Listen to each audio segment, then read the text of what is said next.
Hey everybody, this is an entry from the Sage Handbook of Frankfurt School of Critical Theory. This piece is titled Johannes Agnoli, Subversive Thought, the Critique of the State and Post-Fascism. It's by Stephan Grigat. The bio from the compendium says, Stephan Grigat is a lecturer at the Institute for Political Science, the Institute for Philosophy, and the Institute for Jewish Studies at the University of Vienna. Grigat is the 2017-18 Research and Teaching Fellow at the Center for German Studies at the Hebrew University of Jerusalem, and was 2016-2017 Visiting Professor for Israel Studies at the Moses Mendelssohn Center for European Jewish Studies at the University of Potsdam. The 2015-2016 Visiting Professor for Critical Theory at the Justus-Liebig University of Gießen, and the 2007-2017 Academic and Executive Director for the NGO Stop the Bomb Coalition for a Nuclear-Free and Democratic Iran. Grigat received his PhD in 2006 from the Free University of Berlin. Grigat is the author of Die Einsamkeit Israels, Zionismus, Die israelische Linke und die iranische Bedrohung and Fetisch und Freiheit über die Rezeption der Marxischen Fetischkritik, die Emanzipation von Staat und Kapital und die Kritik des Antisemitismus. Published with Ka-Ira in 2007. Grigat is the editor of AFD and FPU. I don't know if I'm saying that right. I'm sure I said that all wrong. I don't know why I said that. I act as if I could have possibly said it right. I don't know how to say letters in German. AFD and FPO with an umlaut on top of it. Antisemitismus, völkischer Nationalismus und Geschlechterbilder, published in 2017, and Iran, Israel, Deutschland, Antisemitismus, Außenhandel und Atomprogramm.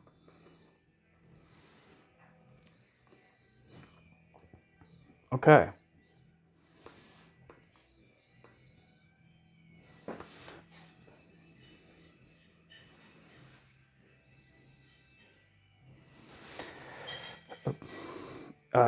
There we go. By way of biography, quote, negation as destructio, end quote. Vladimir Ilyich Lenin recommended that revolutionaries practice, quote, patience in theory, end quote, during periods of counter-revolution. See Lehman, 2013. The left-wing communist/anti-authoritarian critic Johannes Agnoli, by contrast, counted upon patience and irony. To the objection that in so doing, Agnoli was making himself comfortable within the false hole, Agnoli, who taught political science as professor at the Otto Suhr Institute of the Free University of Berlin from 1972 to 1990, responded before his death, quote, one does not have to be a Jesuit, Jacobin, or Bolshevik just because one intends to destroy the state. The true revolutionary must always preserve a vestige of irony and self-irony. Communism important, but so is osso buco.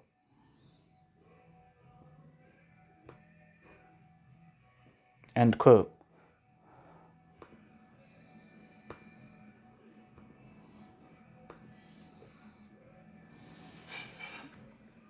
Wikipedia says, osso buco is a specialty of Lombard cuisine of cross-cut veal shanks braised with vegetables, white wine, and broth.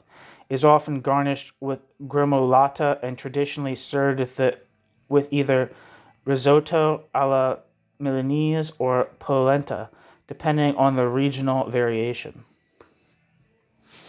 All right. With this ironic distance, Agnoli attempted as much as possible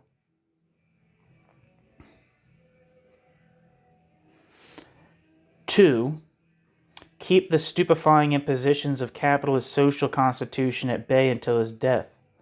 As both a mentor to and activist in the protest movement at the end of the 1960s, Agnoli rejected Adorno and Horkheimer's sympathetic skepticism towards the 68 movement. This was reflected in a text published in 1969 that aimed a pointed critique at the supposed rejection of revolutionary praxis by critical theory. In the last years of his life, however, Agnoli expressed a far more nuanced view of the exiles who had returned from America to Frankfurt after fleeing Nazi persecution. Quote, in the larger historical context, end quote, Agnoli regarded the works of Adorno and Horkheimer as an exceptionally important and vehemently opposed the, quote, uncritical theory, end quote, of Jürgen Habermas, who Agnoli accused of, quote, betraying, end quote, Adorno's radical social critique. Adorno found it, quote, outrageous, end quote, that Habermas, quote, is still regarded as a representation of critical theory, end quote.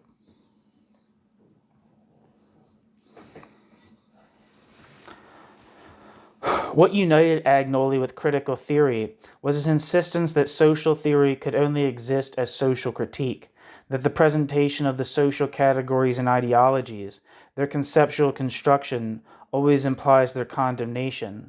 In stark contrast to a traditional understanding of theory, Agnoli's reflections are committed to Horkheimer's dictum that a critical theory of society must be, quote, the unfolding of a single existential judgment, end quote, Horkheimer. As in the case of Adorno and Horkheimer, Agnoli's preoccupation with society does not result from purely academic interest, but rather from dissatisfaction with existing conditions and an interest in the universal emancipation which arises therefrom, from a, quote, longing for the completely other, end quote. Horkheimer.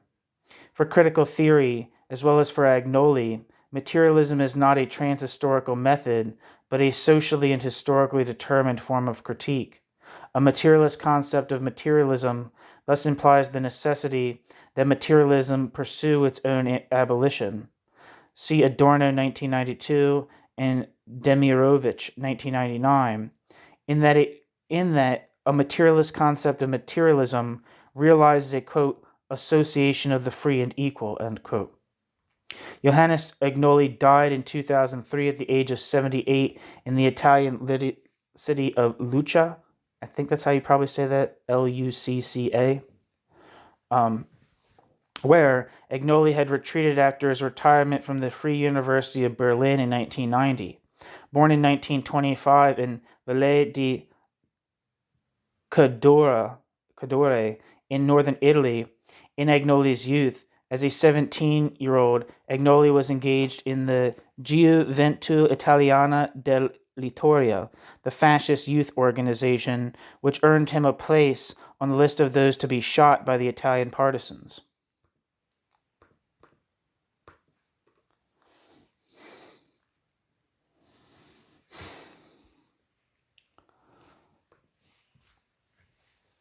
According to Wikipedia, the Gioventù Italiana del Littorio, or translated as Italian Youth of the Lichter, was the consolidated youth movement of the National Fascist Party of Italy that was established in 1937 to replace Opera Nazionale Balilla.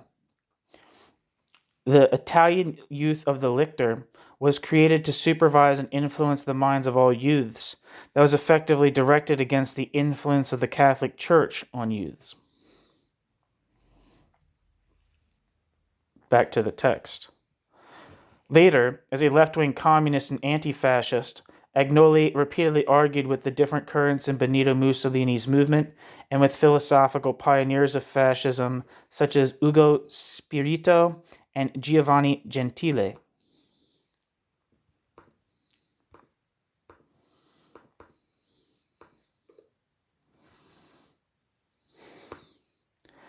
Ugo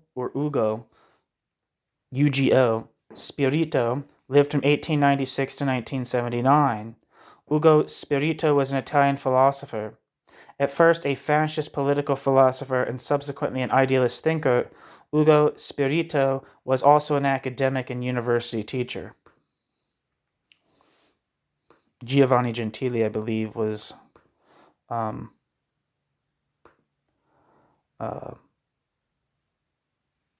a fascist Hegelian of some kind.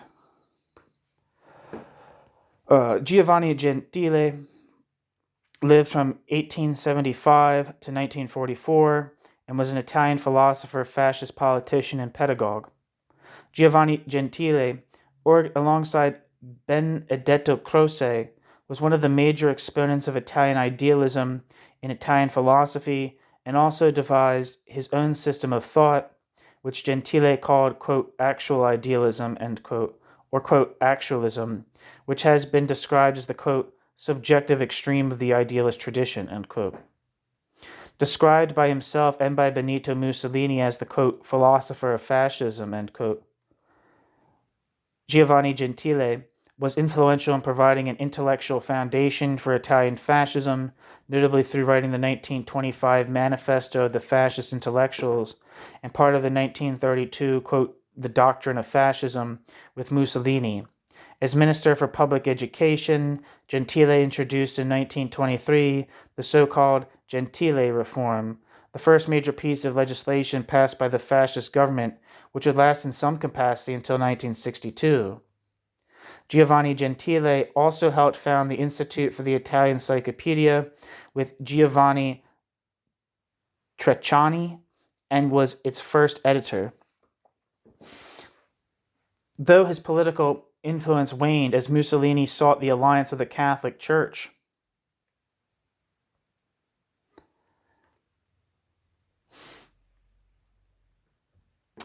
in the late 1920s, which conflicted with Gentile's secularism, Gentile remained a faithful fascist even after the 1943 armistice with the Allies, and followed Mussolini into the Italian Social Republic. Gentile was shot dead in 1944 by partisans of the Italian resistance.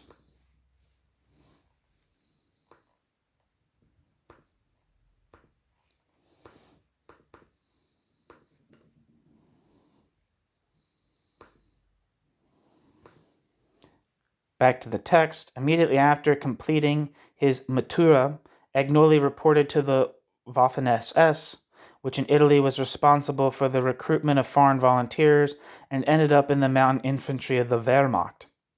Johannes Agnoli fought against partisans in Yugoslavia and ended up as a British prisoner of war in Egypt. Later in life, Agnoli spoke very openly and publicly about his membership in the fascist youth. Agnoli was less public about his time in the Wehrmacht, however, something which earned him sharp reproaches. In 1948, Agnoli was released to Germany from British military imprisonment and worked as an unskilled laborer in a wood factory in southwest Germany, where Agnoli maintained close contact with an old member of the Communist Party. Agnoli studied in Tübingen, where an intensive reading of Marx opened up a new world to him. In 1957, Agnoli joined the Social Democratic Party of Germany, from which he was expelled in 1961 for cooperating with the Socialist German Student League, SDS, the movement which later played a decisive role in the revolt of 1968. Earlier in 1959, Johannes Agnoli, together with Ernst Bloch's assistant, had formulated a radical alternative manifesto for the SPD Party Congress in Bad Godesberg, despite dissenting voices such as Agnoli's. The Bad Godesberger program that would remain doctrinal until 1989 and saw the SPD bid farewell to the SPD's tradition as a Marxist-inspired class party and became a, quote, party of the people, end quote, Volkspartei. Here, one also sees a parallel between Agnoli and critical theory. After the Second World War, Adorno and Horkheimer took up a discussion they had begun on the need for a new communist manifesto. And in the early 1960s, Adorno voiced a plan to write a critique of the Godesberger program in the spirit of Marx's critique of the Gotha program, which would identify the social democratic reconciliation with the false society. See Brownstein, 2011. After finishing his PhD in 1956, Agnoli taught at the University of Tübingen, and from 1958 to the Stuttgart University of Applied Sciences, proceeding to take up an assistantship in Cologne in 1960, which he quickly lost due to his engagement with a campaign to recognize the GDR. At this time, Agnoli became an assistant at the Free University of Berlin, where Agnoli gained his habilitation in 1972. In 1966, along with other prominent thinkers of the extra-parliamentary opposition, APO, Agnoli helped to found the November Society, which became the Republican Club in 1967, and where decisive discussions took place concerning the orientation of the extra-parliamentary opposition and SDS.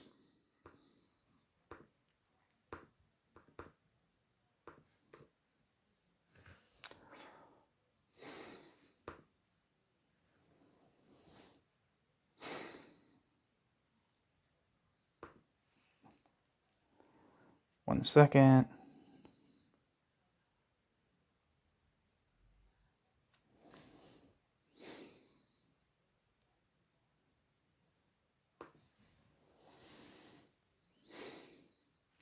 The Außerparlamentarische Opposition, German for extra-parliamentary opposition, commonly known as the APO, was a political protest movement in West Germany during the latter half of the 1960s and early 1970s, forming a central part of the German student movement. Its membership consisted mostly of young people disillusioned with the Grand Coalition, Große Coalition, of the Social Democratic Party of Germany, SPD, and the Christian Democratic Union, CDU. Since the coalition enrolled 95% of the Bundestag, the APO provided a more effective outlet for student dissent. Its most prominent member and unofficial spokesman was Rudi Dutschke.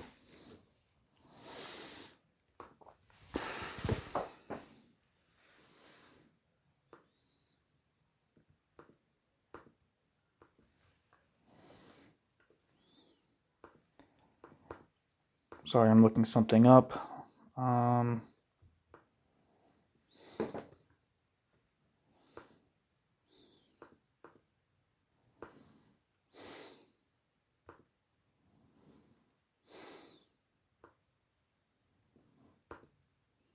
One second.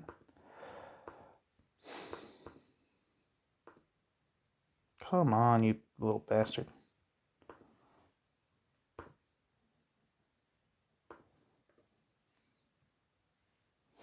All right, here we go. I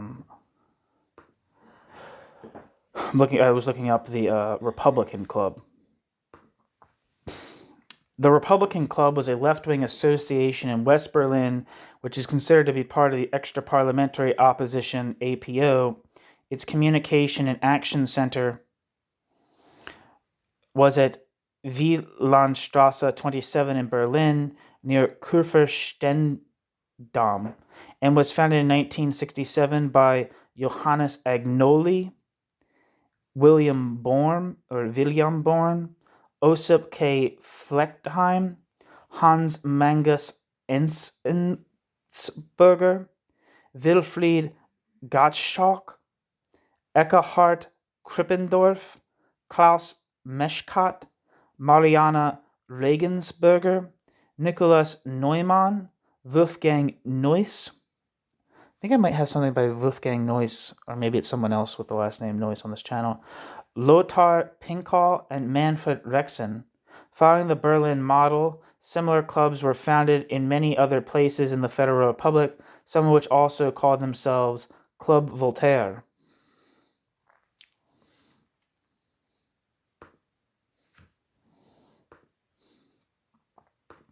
Back to the text. In West Berlin, Agnoli disconcerted his employer, the judicial system, and his academic colleagues when, while under investigation for, quote, denigrating the state, end quote, Agnoli regularly transformed courtrooms into lectures halls, tormenting the audience with texts such as the, quote, attempt to enlighten the criminal court and public prosecutor about the fascistic and state form. the fascistic and the state form. Agnoli's defense statement from the Mescalero trial, in which several professors had been put on trial for publishing a commentary on the Red Army faction's murder of Attorney General Siegfried Buback.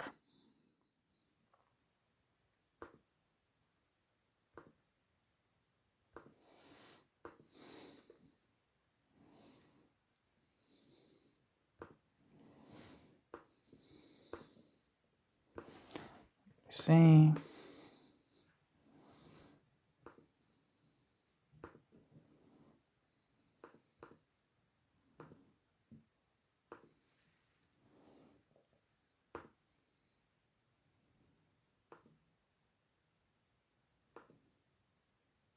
God damn it.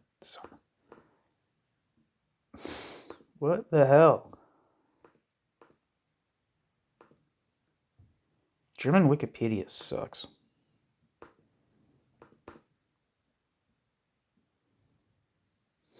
It's so fucking annoying.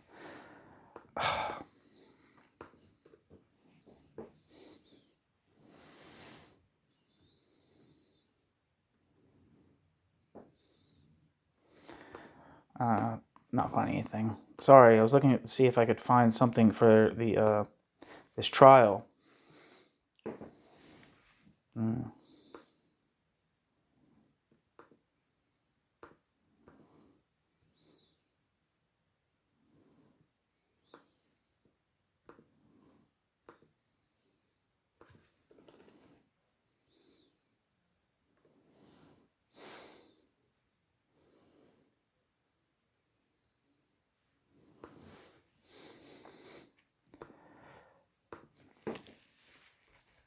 Siegfried Buback lived from 1920 to 1977.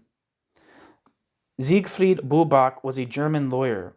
From the 31st of May 1974 until his murder, Siegfried Buback served as federal prosecutor general at the Federal Court of Justice. Siegfried Buback's murder by members of the Red Army faction, RAF, is generally regarded as the beginning of the Year of Terror, 1977, which culminated in the German Autumn. Back to the text. Agnoli was repeatedly concerned with criticizing the, quote, objectively coercive character of social reproduction, end quote, guaranteed by the state. Agnoli viewed social reproduction's coercive character as emerging historically and socially, and therefore as capable of being overcome with a view to emancipation. At the same time, in contrast to many of the protagonists of the revolts of the 1960s and 1970s, Agnoli had no illusions about the immediate chances for such radical change. Agnoli factored in the failure of revolutionary awakening from the outset and counted on the patient work of critique and negation, the, quote, laborious work of the mole, end quote, on subversive thought and the enchantment of collective self-reflection. And the enactment of collective self-reflection. Agnoli would promote such work in practical ways, for example, regular talks for an audience of Italian migrant workers in the car factories of Wolfsburg, or discussions with Fiat workers in Turin. In theoretical terms, Agnoli took inspiration from Baruch de Spinoza, Immanuel Kant, the young Georg Wilhelm Friedrich Hegel, and Karl Marx, turning these thinkers against the grain of academic political science. Quote, the abolition of the objectively and one-sidedly, that is to say, expedient to certain interests, coercive character of society, this is the aim which political science should pursue, end quote. Agnoli.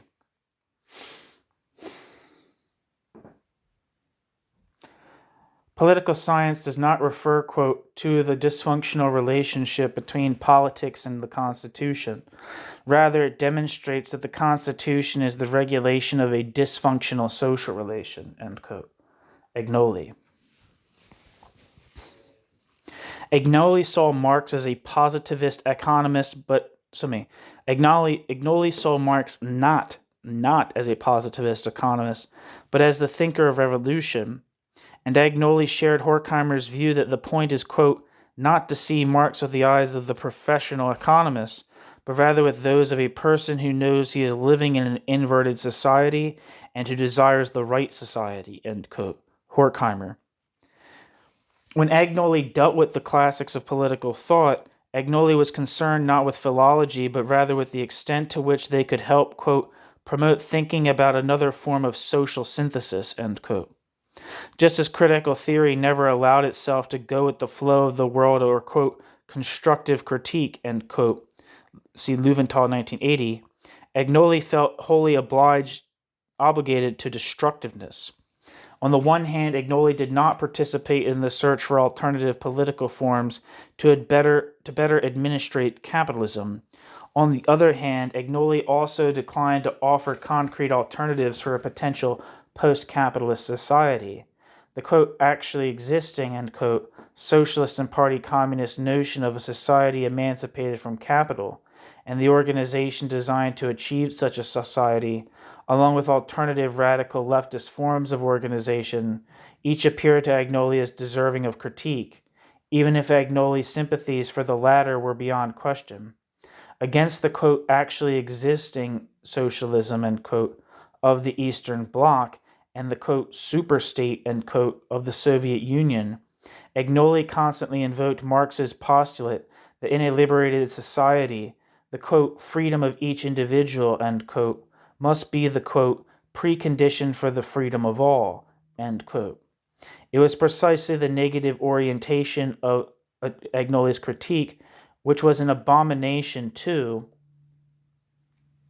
those on the traditional left, and which make Agnoli's objections to the ruling order so fruitful, just as in the critique of political economy, where the sense, necessity, and possibility of abolishing the commodity form of the products of human labor, and thus money and capital, result from an analysis of the historical emergence, function and analytical logical derivation of value, money and capital. So in Agnoli's critique of politics, the sense, necessity, and possibility for abolishing the state results from an analysis of politics, the state and the state's contemporary constitution, and not from some utopia painted in fine detail. Agnoli made precisely this analysis his task. In conversation with the newspaper Arbeiterkampf in 1988, Agnoli asserted that he was, quote, incapable of constructive thought, end quote. Agnoli later described himself as, quote, impossible to organize, end quote.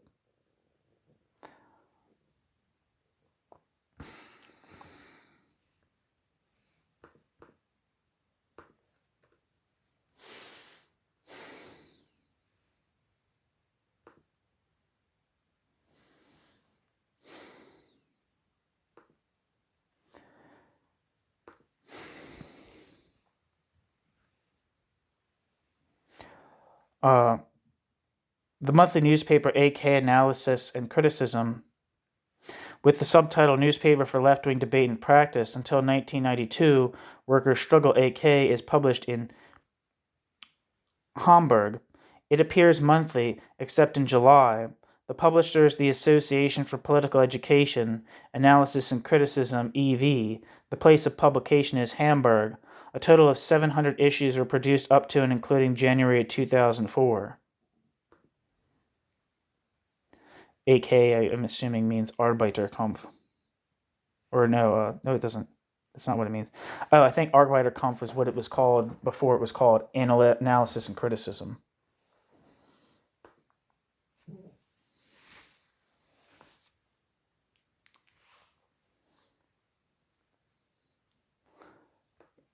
Back to the text. In rejecting the painting of utopias, Agnoli was in agreement with Adorno's dictum that, quote, the false, once determinately known and precisely expressed, is already an index of what is right and better, end quote. Adorno.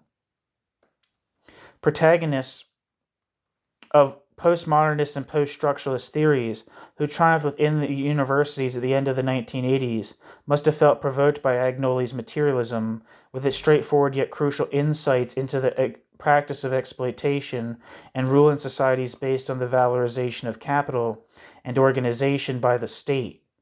Adorno already had an inkling of the need to avoid being tricked, of the fundamental insight of a Marxist inspiration by fashionable theoretical approaches. Quote, in all its versions, materialism has always had, in contrast to chic or subtle philosophies, an aspect of backwardness, of the rustic, end quote. In an article first published in 1968, and wholly in line with Adorno, Agnoli had said of fashionable theories of language, quote, certainly it is only the rulers who are able to impose themselves linguistically, but not because they use language, but because they rule, end quote. Agnoli. Agnoli regarded, quote, PC language rules, end quote, as a, quote, hypocritical attempt to semantically whitewash deplorable social conditions. That's an insight that he shares with the comedian George Carlin. Conservatives consistently regarded Agnoli as an anarchist communist troublemaker disrupting the academic establishment. During an examination, a professorial colleague allegedly admonished Agnoli, quote, when you come to power, you'll probably put me up against the wall, end quote, to which Agnoli impishly and dryly responded, quote, what an imagination, Herr Professor. When we come to power, you'll be on our side. You're always on the side of power, end quote. That's funny.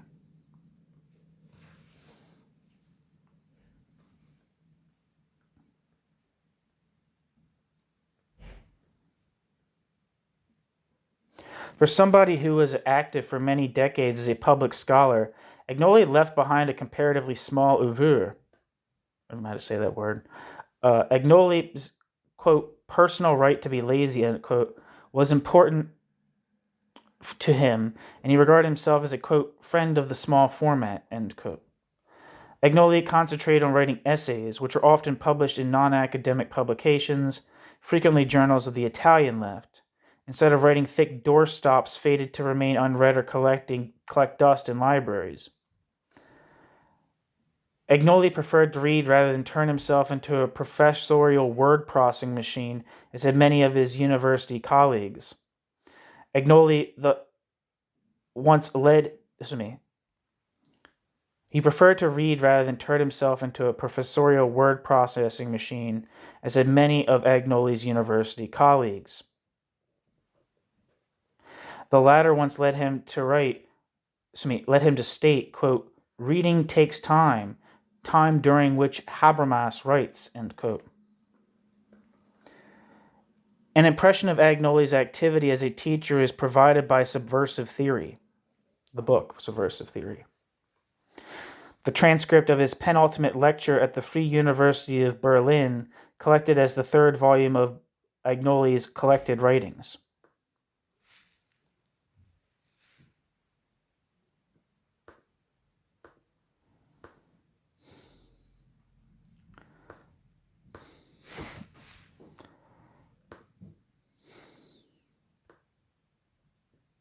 One second, I'm going to see if I can look Subversive Theory up, if there's anything for it on German Wikipedia.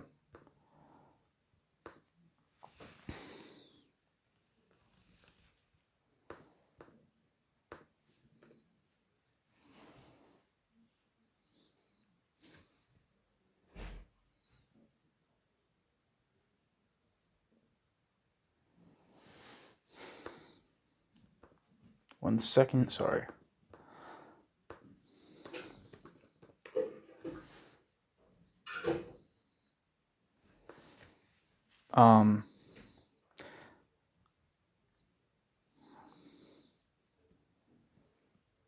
Okay, so I found the book on K-Ira Verlag website, and it says, description. In the winter semester of 1989-90, Johannes Agnoli gave his last lecture at the Free University of Berlin. It became a summary of Agnoli's thinking, an objection to the hopelessness of a left-wing movement that has lost its tradition and thus its historical self-confidence. With subversive intent, Agnoli gives the history of the communist utopia and proves the productivity of even defeats. Starting with ancient Greece and the Spartacist uprising, through the Peasants' War, the Renaissance and the Enlightenment, via Wilhelm Weitling, Karl Marx and Mikhail Bakunin to the present day, Agnoli shows what it means to organize the antagonism against exploitation and domination, and at the same time to think about it. So that's the description, and here are some quotes.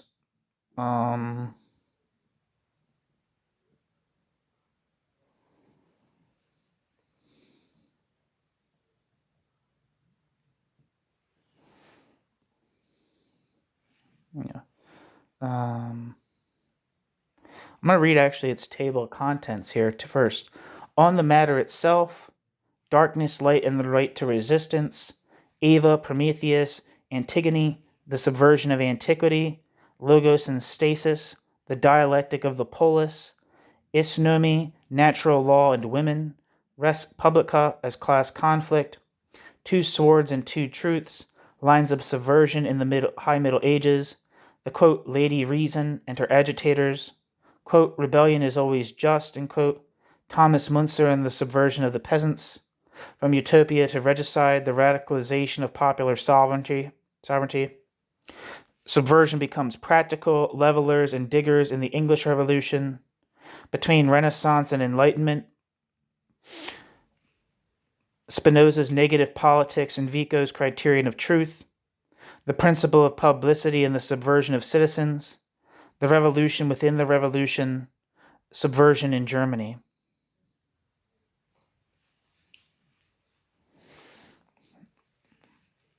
And the quotes, I guess the praise says, quote, subversion is the work that prepares the revolution. Excuse me. These are actually just quotes.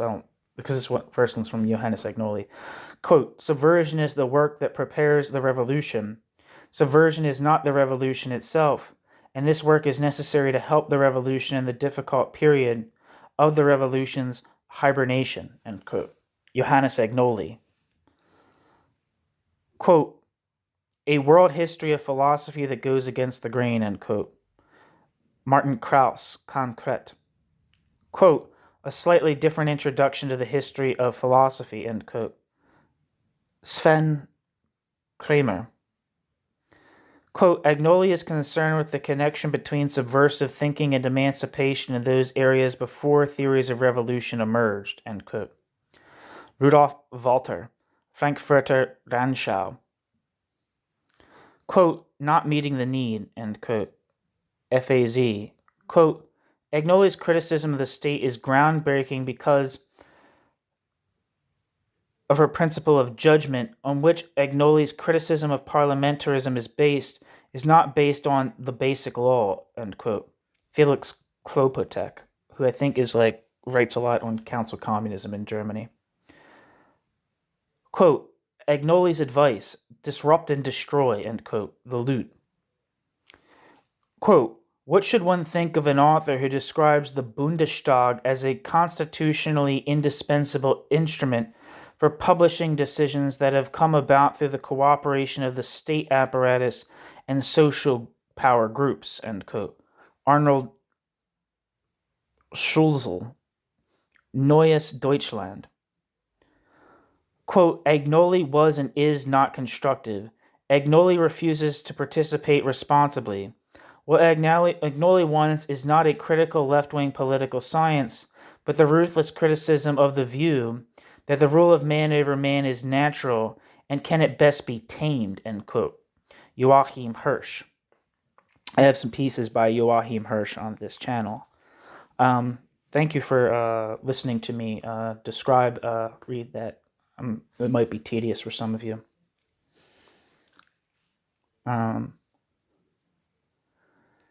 Back to the text.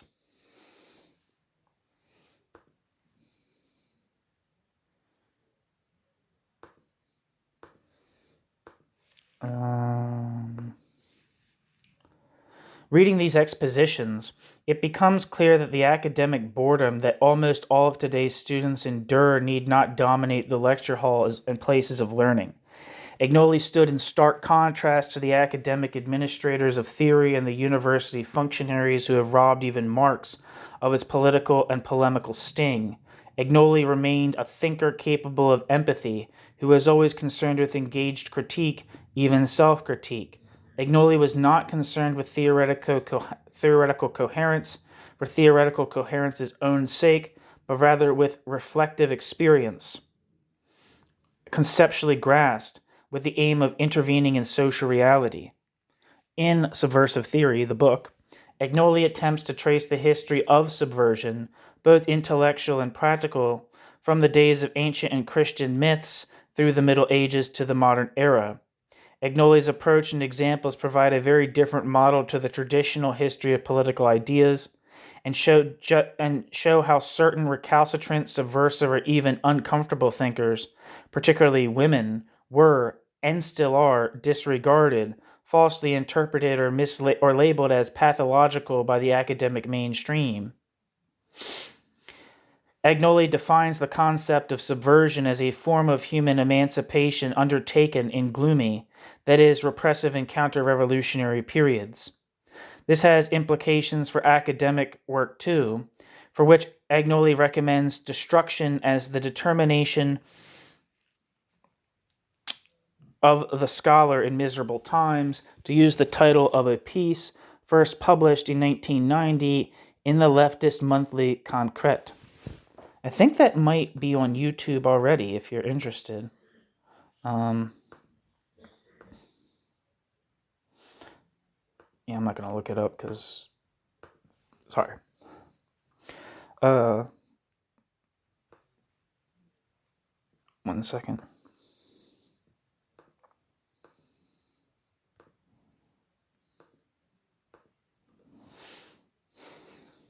Yeah, that's on that's on the internet. Where am I?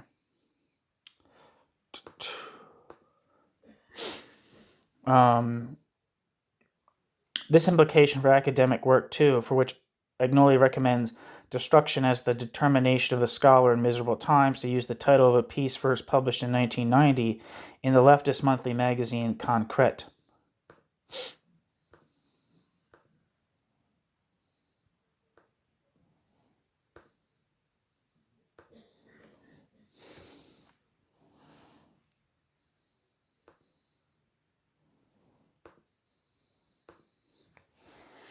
Wikipedia, German Wikipedia for Concrete says, Concrete is a German magazine founded in 1957, which, with a break from November 1973 to October 1974, is still published today. The monthly magazine for politics and culture represents far-left positions, while it sees itself as the, quote, only left-wing general interest magazine in Germany, end quote.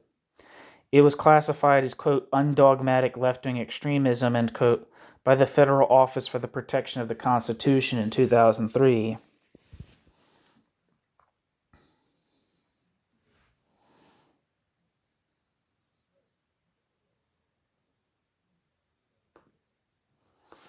Back to the text.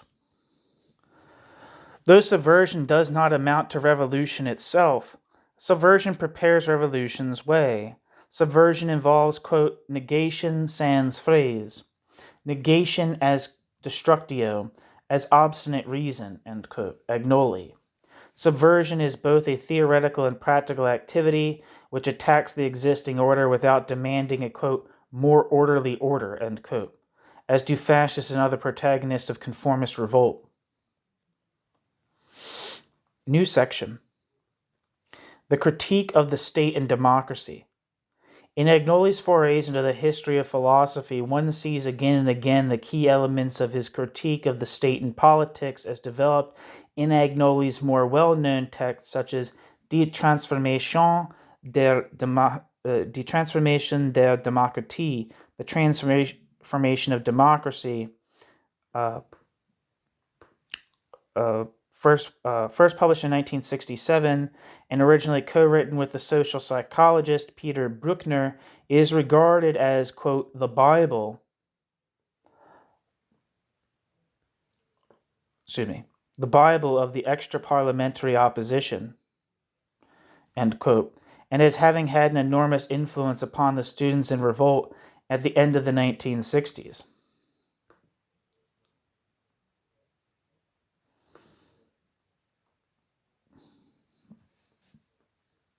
One moment.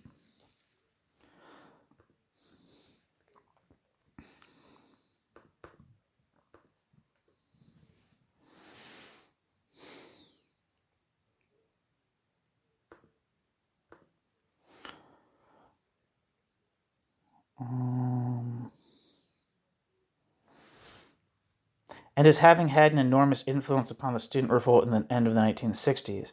Until the early 1990s. One second.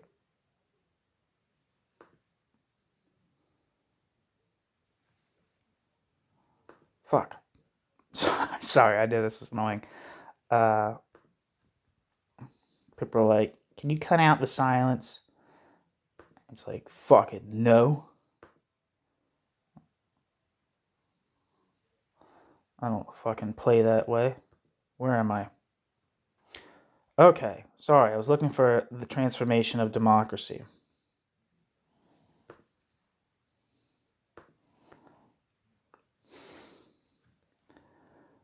The Transformation of Democracy is a political science monograph. This is from the German Wikipedia, and I might actually just read the entirety of this. In it, Agnoli puts forward the thesis that Parliament... God, I fucking hate this little thing that tells me, do you want me to read this aloud? I was like, no, I'm reading it aloud. What do you think I'm doing here?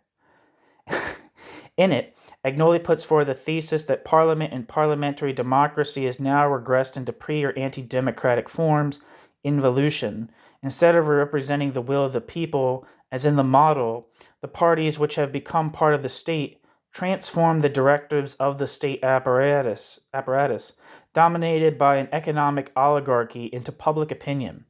With the help of the backdrop of the will of the people, the conflicting interests of capital and labor are apparently harmonized and thus pacified. The system of government stabilizes itself insofar as it now appears to be supported by the consensus of all. Political alternatives can therefore not be made clear from within the system, but only through fundamental opposition in the extra-parliamentary sphere. The essay was first published in 1960 by Voltaire Verlag, together with the essay The Transformation of Democratic Consciousness by Peter Bruckner. The entire publication bore the title of Agnoli's essay. The influence and recognition of the text, which is considered Agnoli's first major work, already went beyond the circle of the extra-parliamentary opposition at the time of its publication. The Transformation of Democracy, and especially Agnoli's essay, have been misleadingly referred to several times as the, quote, Bible of the extra-parliamentary opposition, end quote. Agnoli's The Transformation of Democracy is considered the most important fundamental text critical of parliamentarism of the post-war period. Agnoli republished the essay in 1990 with a preface. It was later published together with the essays From Critical Political Science to the Critique of Politics, Election Campaigning, Social Conflict, Towards Direct Democracy, ? And 20 years later, a commemorative essay on the Transformation of Democracy. In 1967, Agnoli published a short version of his essay, Theses on the Transformation of Democracy, Ad usum des RC, first published in Konturen number 31, a magazine for Berlin students. The last edition of the text appeared in 2004. I'm going to quickly look at who Peter Bruckner is. Peter Bruckner lived from 1922 to 1982 and was a German critical social psychologist and university lecturer. Because of his political commitment, he became a symbolic figure of the New Left and the extra-parliamentary opposition in the Federal Republic of Germany in the 1970s, suspended twice for political reasons, all disciplinary measures against him were only lifted in 1981.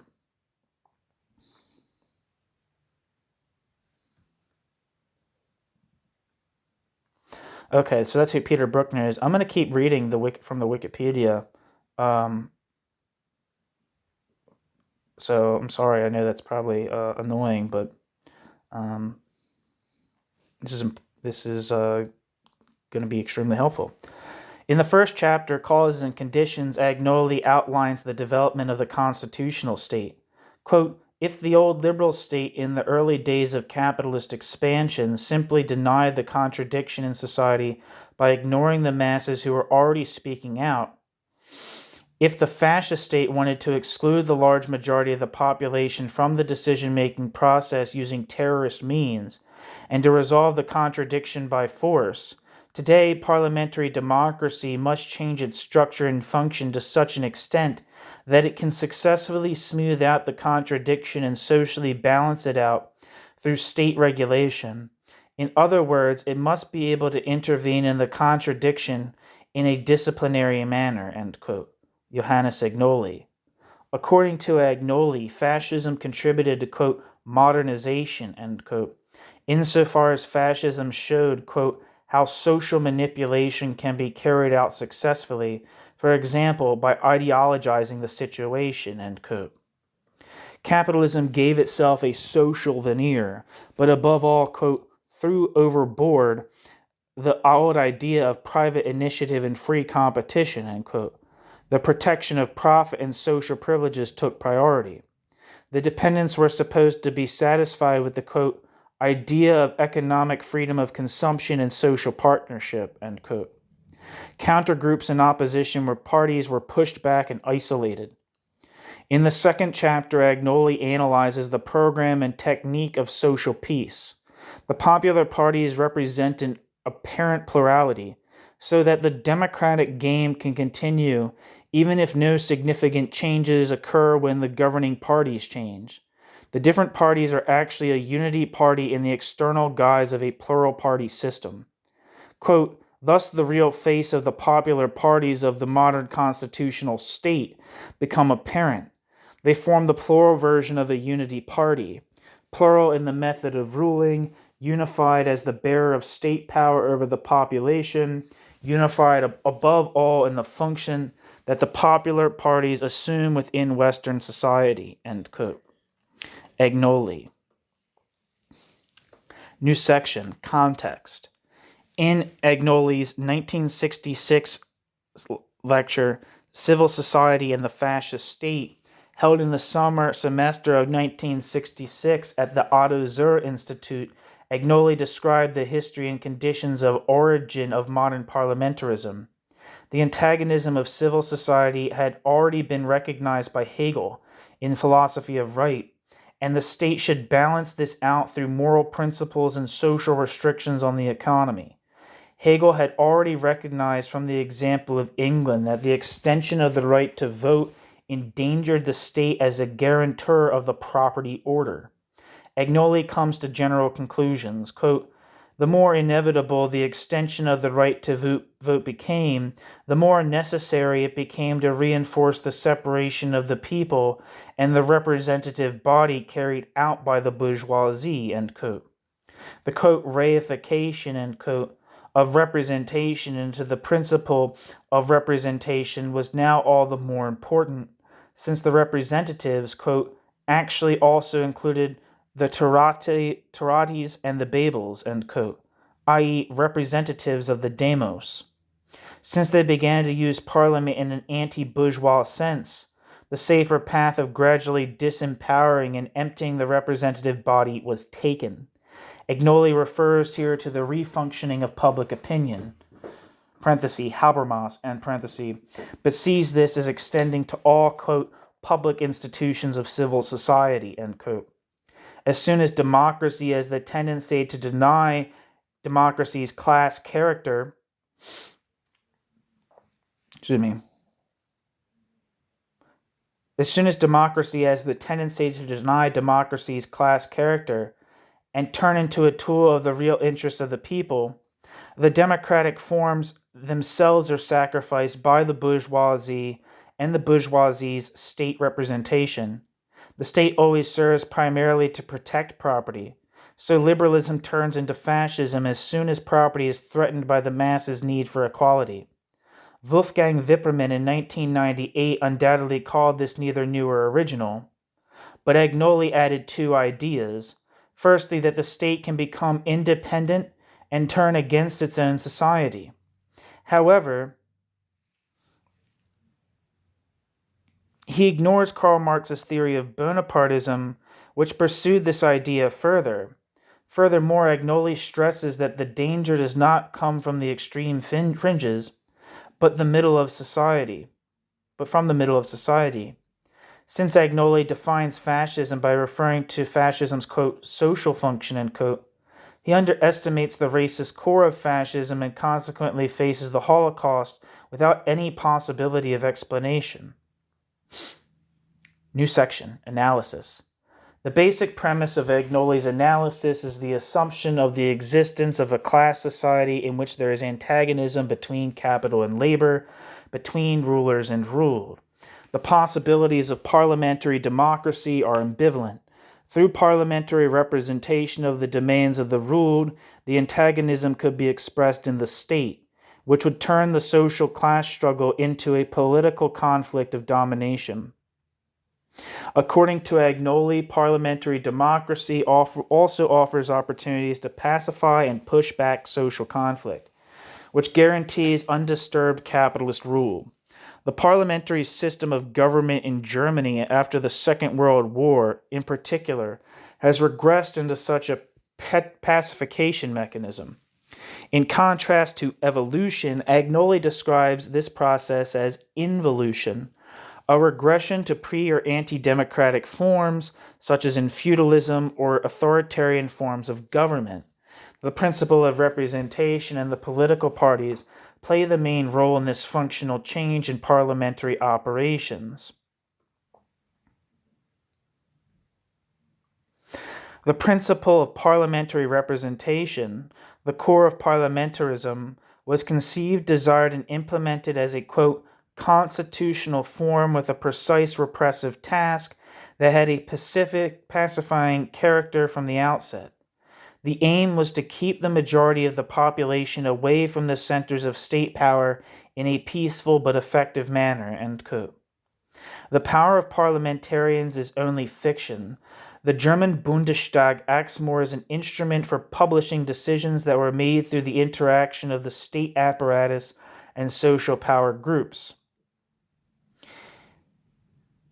The German Bundestag thus functions as a transmission belt for the decisions of oligarchic groups, quote, compared to the demos, parliament is a transmission belt for the decisions of political oligarchies, end quote.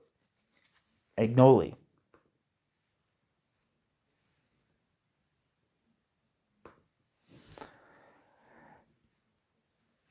In the course of the transformation process, the parliamentary parties renounce the representation of specific group or class interests, become a general balancing body, and are virtually nationalized. Quote, the leadership of the parliamentary factions is actually already at the government level, since they are closer to each other than to the respective, quote, backbenchers, end quote. This actually also applies to the opposition parties, end quote. They are interested in maintaining the conditions that enable their own nationalization and firm establishment in power. This is why the domestication of the left through parliamentarization is necessary for the system. Agnoli concludes, quote, only fundamental opposition is interested in ruthlessly exposing political and social grievances. End quote. Agnoli.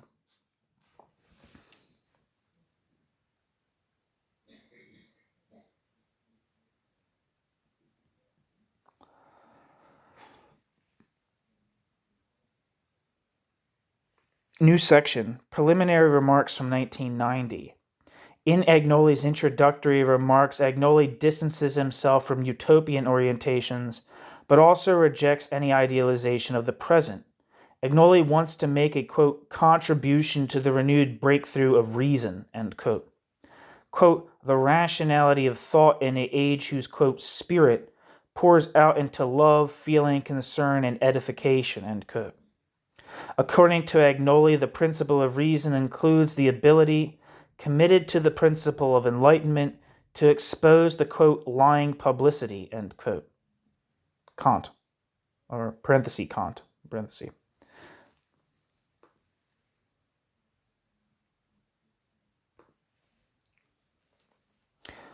Of all expose the, quote, lying publicity, parenthesis, Kant, and parenthesis, of all constitutions, and to become aware of those constitutions' authoritarian nature. Agnoli states that the development of language since 1967 has made the terms of his analysis incomprehensible, although the content of the terms that represent the functioning of capitalism still exists.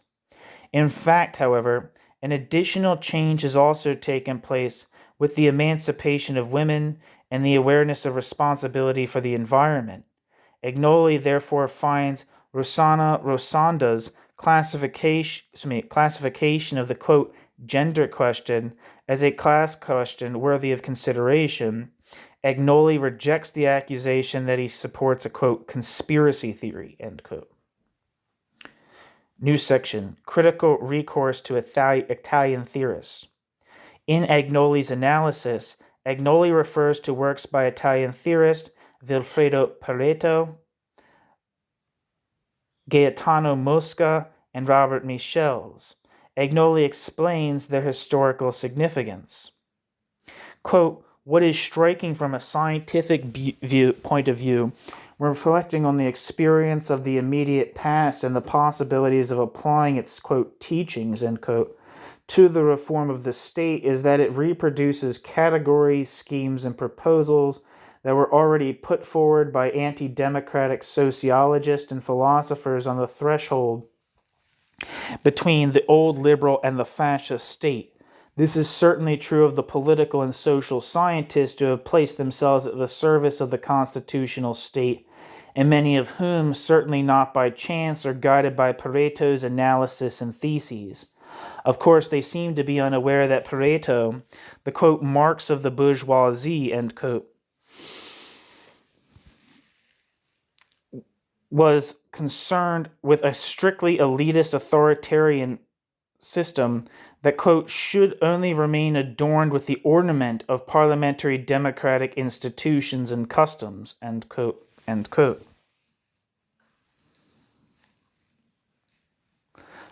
Wolfgang Dörner shows that Agnoli's basic position can already be found in Marx, in his work The 18th Brumaire of Louis Bonaparte, and in particularly clear form in Helmut Wagner / Rudolf Sprenger. I have Rudolf Sprenger's theses on Bolshevism, which is an important text from the Council Communist tradition, as well as his longer piece on Bolshevism on this channel. So if you're interested in Helmut Wagner, check that out. The Marxist historian Arthur Rosenberg also analyzed the democracy of the Weimar Republic in a similar way. New section, difference from fascism. Compared to fascism, Agnoli says, the transformation of democracy into a constitutional security system of capitalism that Agnoli describes is, quote, based on the humanitarian idea of avoiding the need for open terror in times of crisis by dissolving the ambivalence of the representative bodies and the representative parties, end quote. Agnoli. However, Agnoli doubts whether this can make fascism completely superfluous. In relation to emergency laws, Agnoli states, quote, since the economic boom usually creates a basis of trust for the ruling group, it can take the necessary legal and ideological precautions for the crisis without being challenged. This is where the political ability to recognize the favorable moment and the opportunity for manipulation is most evident, end quote. Agnoli. New section, turning point of left-wing socialism. In a 2010 study, the historian and expert on the New Left, Richard Hegel, stated that in theoretical history, the publication of the Agnoli study marked a turning point in left-wing socialism in the Federal Republic of Germany. For many years, Wolfgang Abendroth was the only Marxist to hold a chair in political science, and was the, quote, mentor of leftists in the workers' movement and later the student movement, end quote. He developed a class analytical and radically democratic alternative to Leninism. Starting from a more historical materialist analysis of the state, he examined the deliberations of the Constitutional Convention and the Parliamentary Council and came to the conclusion that the Basic Law was based on a historical class compromise and that it did not enshrine a liberal capitalist economic order. I'm not sure if he's being referred to as Abendroth here or Agnoli. I'm not sure. I don't know. The future design of the economic order would therefore be a matter of a later decision by the sovereign. In Abendroth's opinion, according to Hegel, so I'm guessing he's referring to Hegel, Abendroth, the Wikipedia is referring to Abendroth, the combination of the democratic and social constitutional state enshrined in the Basic Law enabled the peaceful implementation of socialism. According to Hegel, Abendroth, unlike Agnoli, made a fundamental distinction between liberalism and fascism and was disregarded by the Communist Party of Germany of the Weimar era to the detriment of the Constitution and to the benefit of the National Socialist seizure of power. According to Agnoli, who advocated a more materialistic structuralist theory of the state, the classic parliamentary democracy of a, quote, bourgeois republic, end quote, as Engels had also previously portrayed it, no longer exist. The development of the SPD into a People's Party, the first Grand Coalition of 1966, and the emergency laws seemed to be symptomatic of the decline of parliamentarism. Quote, with the help of consumer capitalism, with, quote, social partnership, end quote, and the welfare state, a model of rule had been established with which the rule of law and democracy could seemingly be pushed back further without any problem, end quote. Richard Hegel, The Discontents of the State. In this way, Agnoli combined the, quote, authoritarian emergency state of the Grand Coalition, end quote, and the structural features of the, quote, Fordist welfare state, end quote. In contrast to Abendroth, the emergency state in this stable combination of welfare state, consumer society, rearmament, and repression, quote, crowned, end quote, the constitutional state instead of destroying it, which, according to Hegel, Abendroth and Jürgen Seifert had represented as their central thesis. Unlike Abendroth, social achievements and social partnership were not the result of successful political struggles, but primarily the result of a, quote, technique of social peace, end quote, controlled from above, which concealed and made bearable the fundamental opposition between capital and labor and the instrumental role of the state in the rule of capital without giving up the fundamental willingness to use violence internally. While Abendroth had been the leading thinker of traditionalist trade union left, Agnoli now, according to Hegel, became the key figure of the anti-authoritarian movement and the extra-parliamentary opposition. New section, Reception. In one of the first reviews in 1968, Sebastian Hafner called the Agnoli text a, quote, small masterpiece, end quote, and concluded, quote, the cause of democracy is already a revolutionary cause again today, hardly less than in 1848 and 1918, end quote. The gap between the rulers and the ruled is no smaller than it was in the German Empire. Quote, nominally, we live in a democracy, which means that the people govern themselves. In fact, as everyone knows, the people have not the slightest influence on the government, neither in major politics nor even in everyday administrative issues, such as value-added tax and fare increases, end quote. Quote, the disempowered people have not only accepted their disempowerment, but have grown to love it, end quote. Sebastian Hafner.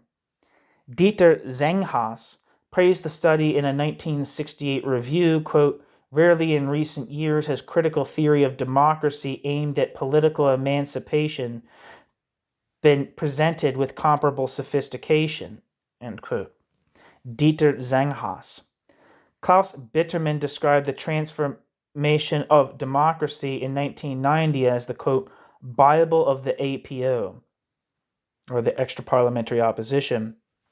In 1990, Joachim Hirsch called it a, quote, "theoretical milestone," end quote, but diagnosed its largely ineffectiveness. Quote, "In view of what this new left has become, this criticism had not much effect.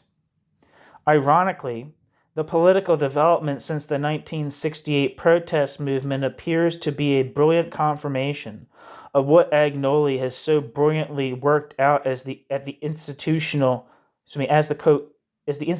quote rules of the game, end quote, of parliamentary and party politics. The prophet was right because he was not heard," end quote. In 1991, Lothar Voigt subjected Agnoli's theses to a fundamental critique. Agnoli represented a, quote, "political romanticism," end quote, reminiscent of Adam Muller. Years later, Agnoli's legacy was harshly criticized by some former representatives of the APO, of extra-parliamentary opposition.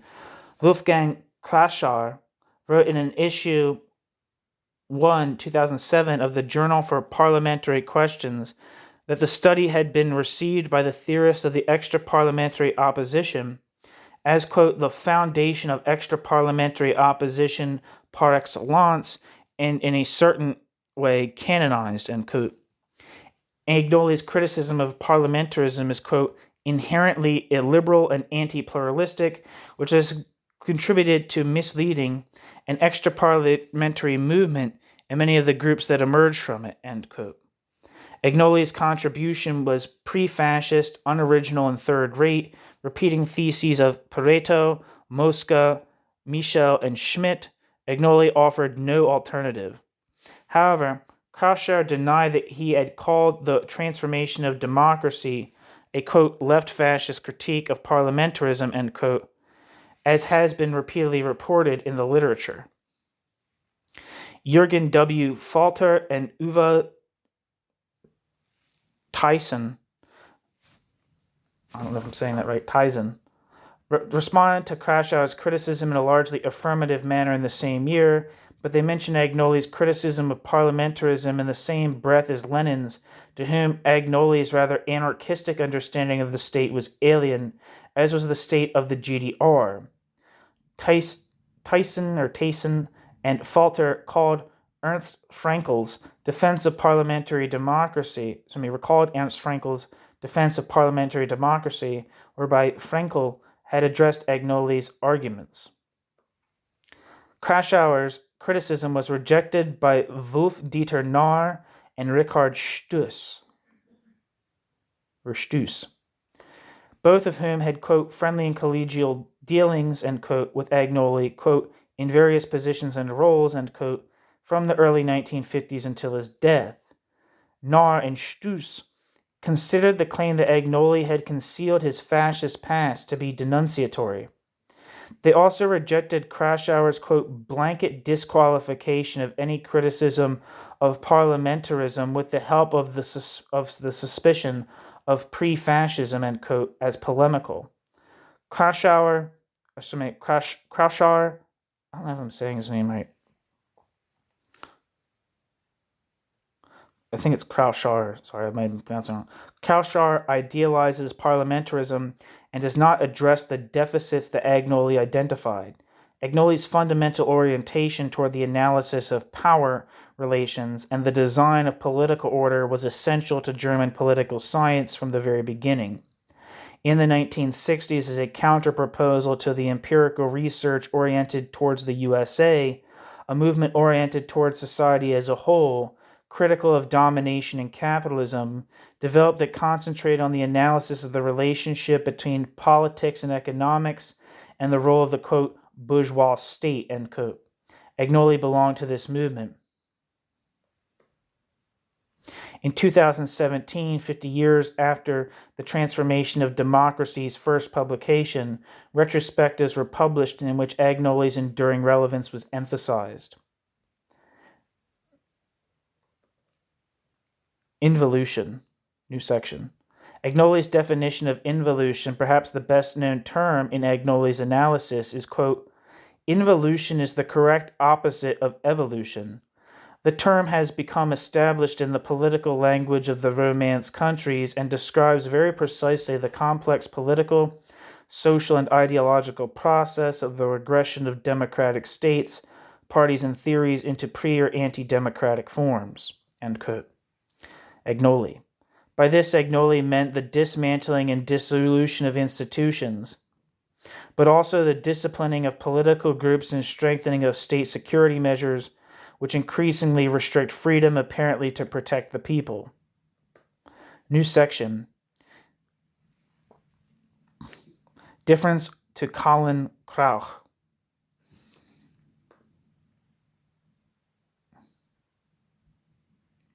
Or Colin Crouch, sorry. Unlike Colin Crouch's concept of post-democracy, Agnoli does not believe in the ability of democracy to regenerate. Both Crouch and Agnoli agree in their diagnosis of the symptoms of decay and the inner mechanics of power. However, Johannes Agnoli believes that the parliament per se is nothing better than a pillar of power because it only provides the appearance of representation. Agnoli therefore advocates a council system.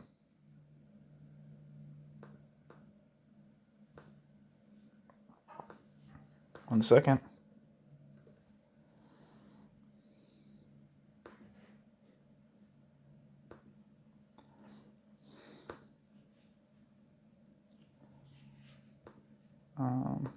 New section, quotes.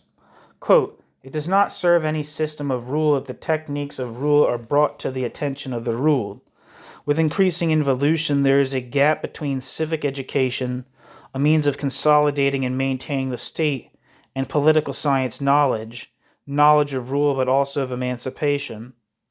Since the latter shows how manipulation takes place, and thus allows also how one can evade manipulation, it is kept as far as possible within the limits of the academic. The former, practiced in ad usum populi, serves to create ideas that determine the masses' trust in state power and loyalty to the state, end quote. Agnoli. Quote, in 1922, Pareto advised Mussolini to keep Parliament alive in a modified form in order to stabilize power. Masses inclined to democratic feelings could best be neutralized by an organ that gave them the illusion of participating in state power. It was not the complete abolition of Parliament that would make this new state strong, but the transfer of decision-making powers, ... to the narrow circle of, quote, elites, end quote, who did not meet in public, ... end quote. Agnoli. All right. So I thank you so much for hearing me read all that long Wikipedia entry. But I think that it was worth it.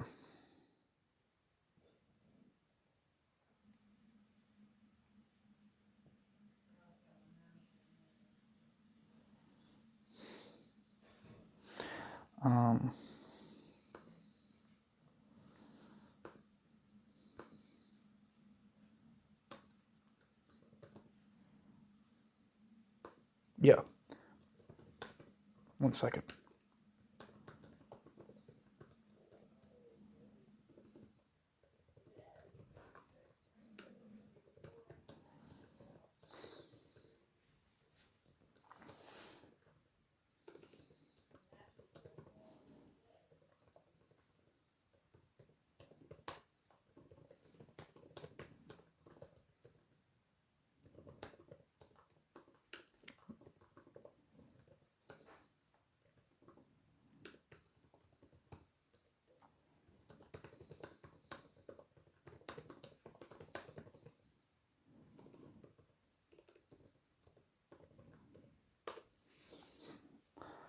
Okay. Back to, wait, no. I'm going to read actually the description of the transformation of democracy from the Ka Ira page. There's two, the description is just quotes. So I'm going to read the quotes. Quote, the utopia of the, quote, society of free and equal, end quote, cannot be introduced into the Bundestag as a bill by either opposition or governing factions, end quote. Johannes Agnoli.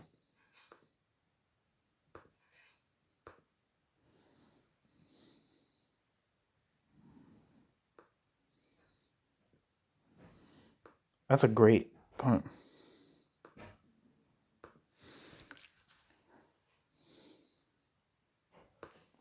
Mark that one down.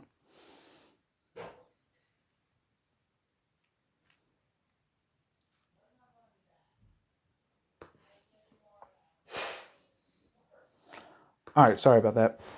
It's not just Joschka Fischer and Antje Vollmer who have their stomachs turning when they read it. End quote. Terse, Düsseldorf Stadtzeitung. And Klaus Bitterman says, the Bible of the extra-parliamentary opposition. The contents of the book include from critical political science to the critique of politics, the transformation of democracy. So this is like a collection of works of Johannes Agnoli. Election campaign and social conflict, on the way to direct democracy, 20 years later, commemorative treatise on the, quote, transformation of democracy. Okay, so after now we can go back to Grigat's piece.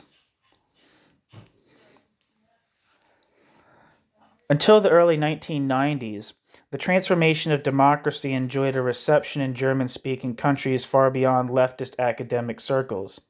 Since 1990, the transformation of democracy has been a focus of diverse left-wing debate in, quote, ideological critical, end quote, anti-German, end quote, circles, for instance, and among autonomists, libertarian socialists, and anarchists, whereas Agnoli's reflections receive hardly any discussion in mainstream German language political science.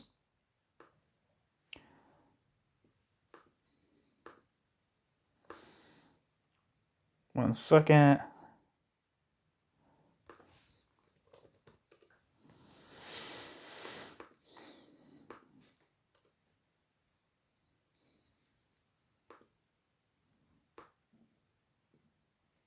One second.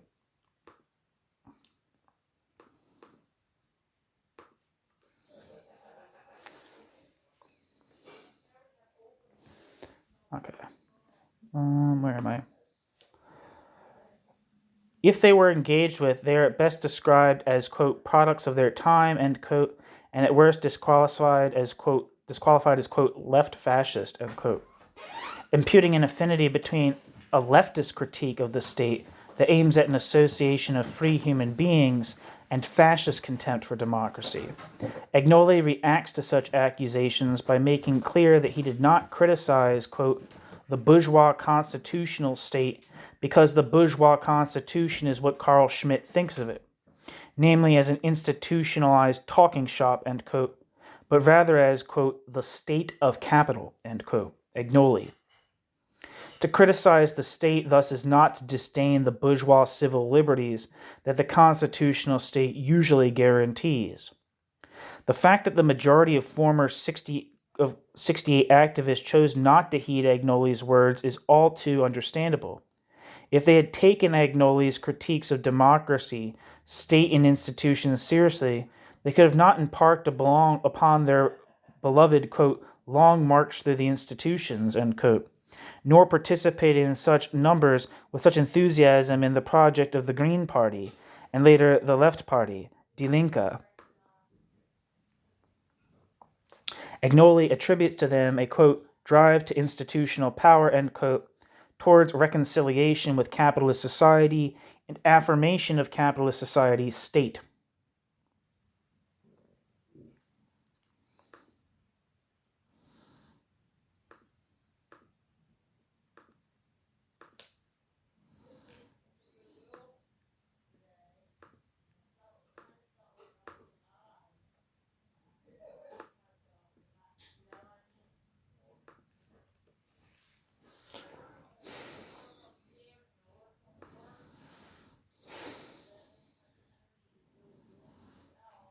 I'm going to go to the Wikipedia.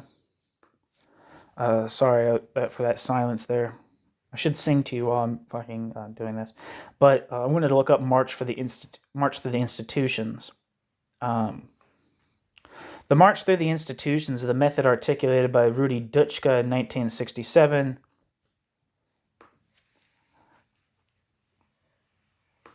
Which called for the long-term political strategic perspective for the protest movement, which is still mainly student-led at the time, in a left-wing socialist sense, following the latter increasingly heterogeneous ideological concepts of the so-called New Left.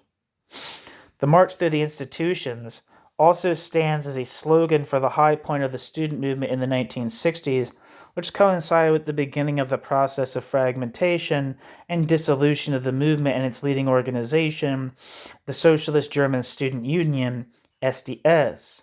The wording was reminiscent of Mao Zedong's Long March. In terms of content, it marks the transition from a pure student movement to the extra-parliamentary opposition of the years 1966 to 69. Quote, today, permanent revolutionaries, not just talkers, we have since exposed discussion of revolution as a substitute for practical work, who systematically mess things up in factories, large agricultural enterprises, the army, and the state bureaucracy would be completely accepted by all wage earners. Quote, making the shop mess, end quote, just means giving wage earners and others more support, learning from them how to break out new revolutionary factions. The permanent revolutionaries can be thrown out again and again and keep penetrating new institutions. That is the long march through the institutions, end quote. Rudi Dutschke.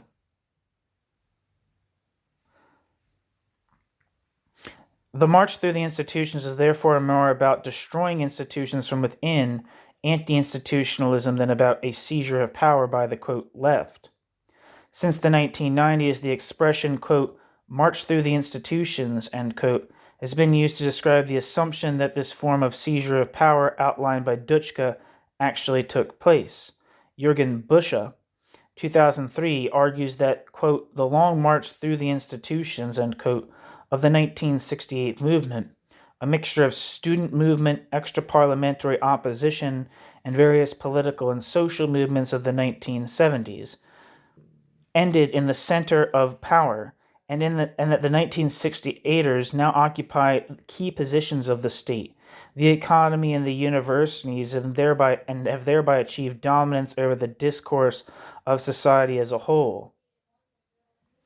The historical background for this assumption is formed by developments since the 1970s, on the one hand within the intellectual elite, and on the other hand in the values of the population. One, the generation of 1968 took up the ideological critical ideas represented by the neo-Marxist professors at the Frankfurt School.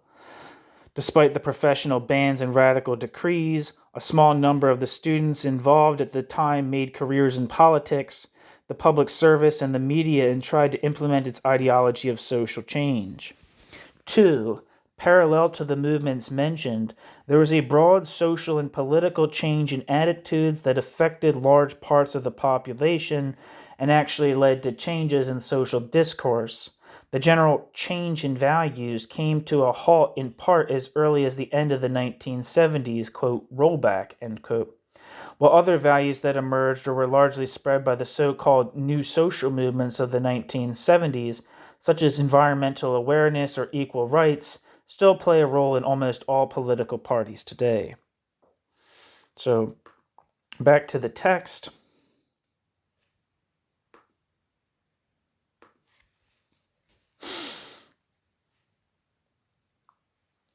It is part of the essence of subversion that human beings always resist becoming a pure object.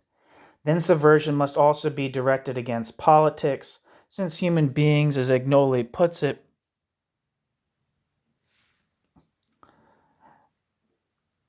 quote, are never at the center of politics, as the parties proclaim, but only a means used by politics, so that, for example, voting at elections becomes a mere means of distributing power among the parties, end quote.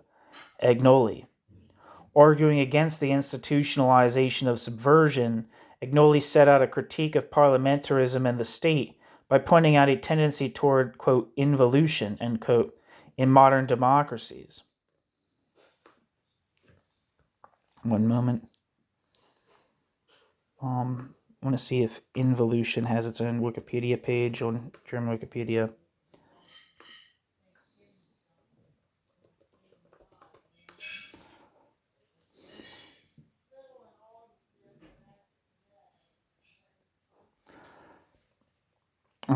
No, there's nothing. But as we just said, there's a little description of it just now on the Wikipedia about Agnoli. Arguing against the institutionalization of subversion, Agnoli set out a critique of parliamentarism in the state by pointing out a tendency toward, quote, involution in modern democracies. This involves the originally revolutionary emancipatory institutions which developed out of the French Revolution being transformed into institutions of domination and administration in the modern authoritarian constitutional state of the second half of the 20th century. According to Agnoli, these institutions became useless for the general human emancipation at which society's, quote, negative potential, end quote, aims. For Agnoli, Parliament is a special form of the representation of domination, which via the ballot box maintains the illusion of self-determination on the part of the dominated. In order to carry out this function, it requires the presence of actual social power in Parliament, but not necessarily the actual power of Parliament. Parliament plays a decisive role in transforming, quote, conflicts of domination, end quote, into, quote, conflicts of leadership, end quote. A conflict of domination occurs between two antagonistic groups who follow mutually exclusive aims. 1 second.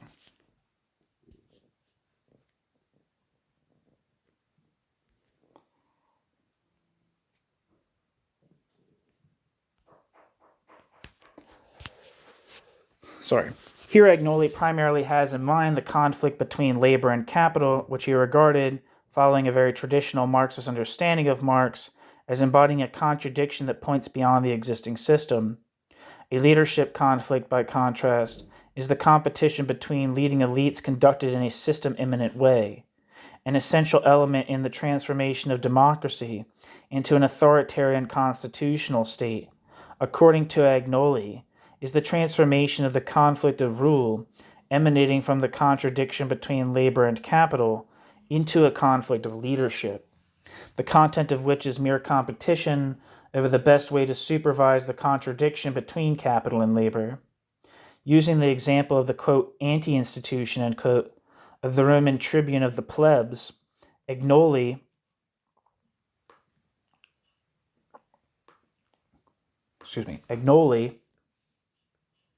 explains that power can never be effectively checked and certainly not sabotaged when subversion gets involved with the institutions of power, but only, quote, when reason is permanently on the streets, end quote. God, I love that. Quote, when reason is permanently on the streets, end quote, Agnoli.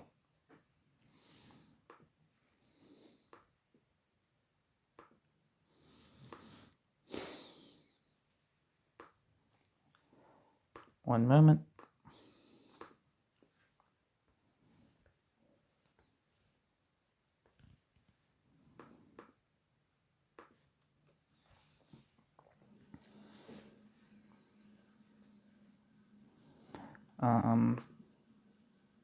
Back to the text. For this reason, Agnoli remained a strict opponent of that march to the institutions by which many of the 68 activists whom Agnoli had earlier inspired later justified their adaptation to the existing state of affairs.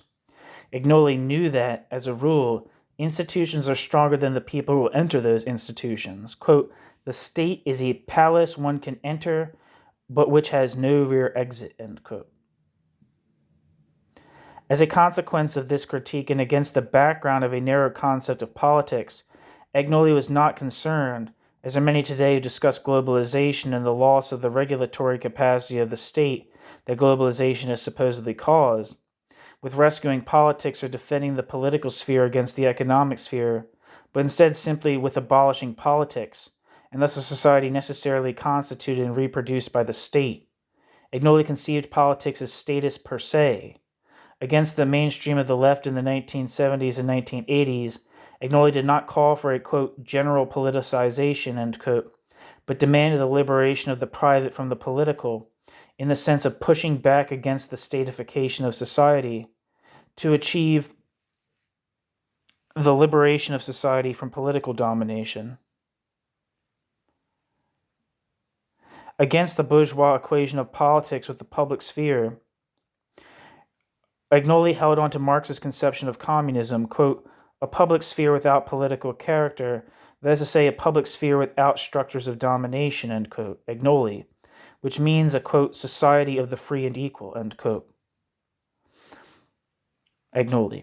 In contrast to the Marxist critic of the state of law, Eugen Pashukanis, or Geni Pashukanis, I think is how you put it, or Evgeny Pashukanis, but it says Eugen Pashukanis.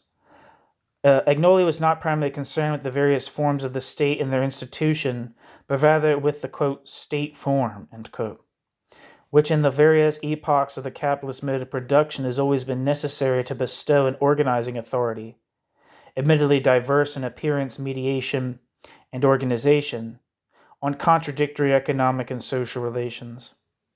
This authority is not identical with the business that it ultimately seeks to protect. Agnoli saw the various disputes about good and bad governance, about corruption and the misbehavior of individual politicians, as mere forms of appearance of the political.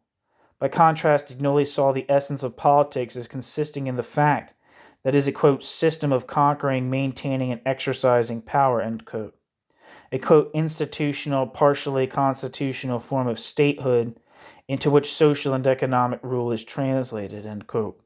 Agnoli. The political means of power, above all the state's monopoly on the use of force, were interpreted by the traditional left as the ruling class's instruments of oppression. The maintenance of the political, economic, social, and cultural power of the bourgeoisie was seen as the essence of bourgeois politics, but not as the essence of politics as such. As a rule, it was assumed that politics was something neutral that had to be filled up with content and which was merely instrumentalized by the ruling class for that ruling class's own aims. The traditional left provided only a critique of bourgeois politics, not a critique of politics as such. Agnoli, by contrast, wanted to formulate a fundamental and radical, quote, critique of politics, end quote, a phrase that is already found in the work of the young Marx, but which had not received much consideration in traditional Marxism. No materialist critique of the state and politics can exist without reference to Marx's critique of political economy. And Agnoli also repeatedly described his program of a critique of politics as a, quote, continuation of the critique of political economy, end quote. Agnoli analyzed the act of voting and state rule and the transformation of democracy with direct reference to the categories of Marx's capital. Voters see themselves as conscious consumers of political goods offered on the market, quote, which the consumers themselves regard as use values, whereas in reality these goods absolutely constitute real exchange values. They are realized as exchange values on the market of power in order to make the political power invested in elections profitable, end quote. Agnoli. The election of a parliament is a central moment of the legitimation of domination, but consummating the act of voting, voters accept domination over themselves, because voters adhere to the illusion that voters could also abolish that domination in the same manner if necessary. In his critique of the state, Agnoli distances himself from notions that see the state in modern capitalism as an all-encompassing organizer which itself directly takes over the function of capital, as well as from theories that do not admit of any autonomous activity on the part of the state. Agnoli breaks with the dogmatically posited base superstructure schema and resists a view of the state as a mere superstructural phenomenon. Instead, the state is, quote, firmly rooted, in the social base, end quote, Agnoli. The state is more than just a vicarious agent of the economy. Agnoli emphatically pointed out that the state in capitalism is not just the state of the capitalist, but rather the state of capital, whereby capital needs to be understood as a social relationship and not as a monolithic power block. According to Agnoli, in light of the crisis-prone nature of capitalist societies, the state must not only put itself in the position of the ideal, quote, total capitalist, end quote, in the sense Marx and Engels used the term, but also in the role of the ideal total proletarian. The political sovereign in the form of the state mediates the contradictions of an antagonistic society based on the valorization of capital, and to secure the, quote, fundamental objective conditions of capital accumulation, end quote. It must, quote, take hold organizationally of the social existence of the worker and partially support it economically, end quote, Agnoli. The state molds the bourgeois class into a unity, which it does not have in the spheres of circulation and production. On the other hand, the state implements specific class interest of capital and balances out opposing interests between individual fractions of capital. On the other hand, it takes into consideration general interests, transcends class-specific demands, condenses social contradiction, and acts like a guarantor of the common weal. According to Agnoli, the state, quote, cannot be a, quote, agent of capital, end quote, since total capital is not a real magnitude, but is however a real mediation, ... It only directs itself selectively according to individual pressure. Essentially, it organizes total social reproduction according to the general lines of the common interest of all individual capitals in accumulation, end quote. Agnoli. In the, quote, imminent anarchy of the movement of capital, end quote, with its, quote, double conflict, end quote, between individual capitals on the one hand and the classes on the other, it is solely the state that is able to act as the, quote, real total organizer, end quote.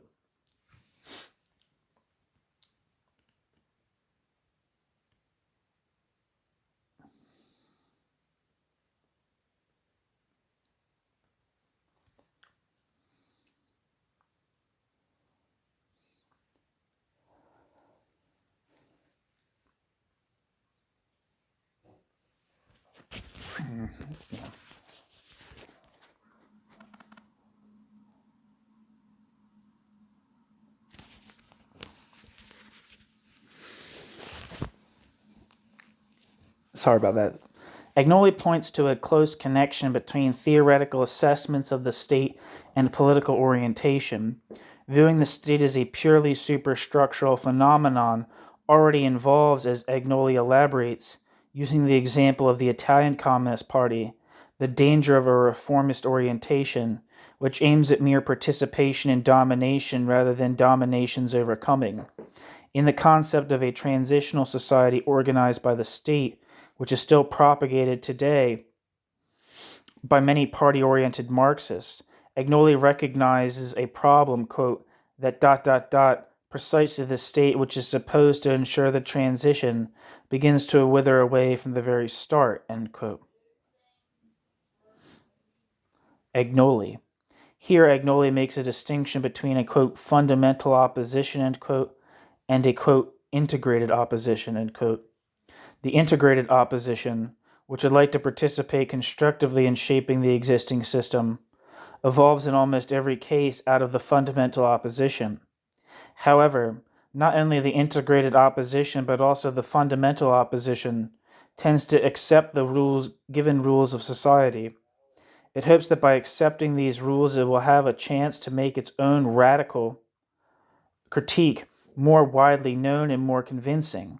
For Agnoli, however, this overlooks the fact that the critique of political rules was originally an integral component of the substantive critique, formulated by every emancipatory fundamental opposition. Each time an oppositional force makes a merely formal adaptation to the rules, a substantive adaptation also occurs. Agnoli emphasizes that a radical opposition also fulfills a central control function within the false whole in the sense of a democratic critical public sphere, since a moderate left tends to voice some but by no means all social grievances.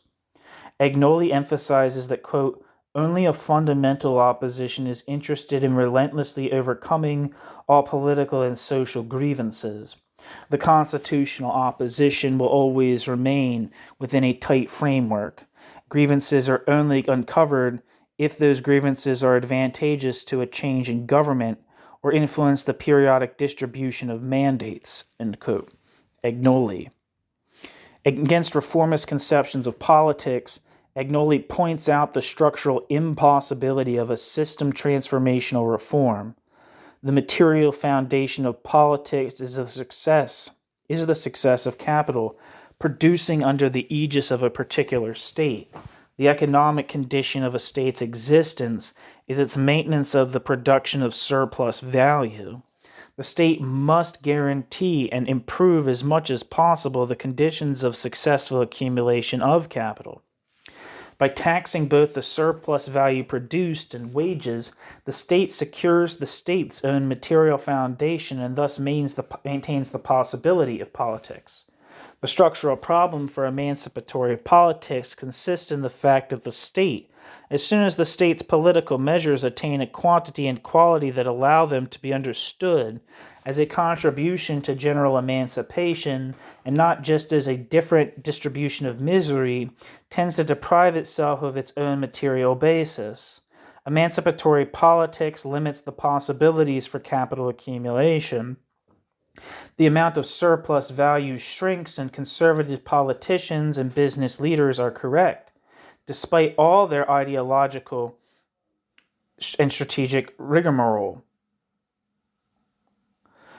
When they state that there is nothing can be redistributed. If the state intervenes so energetically in production that the production of surplus value is reduced, the state already scrapes away at the state's own ability to intervene further, since the state begins to threaten the condition of the state's own existence.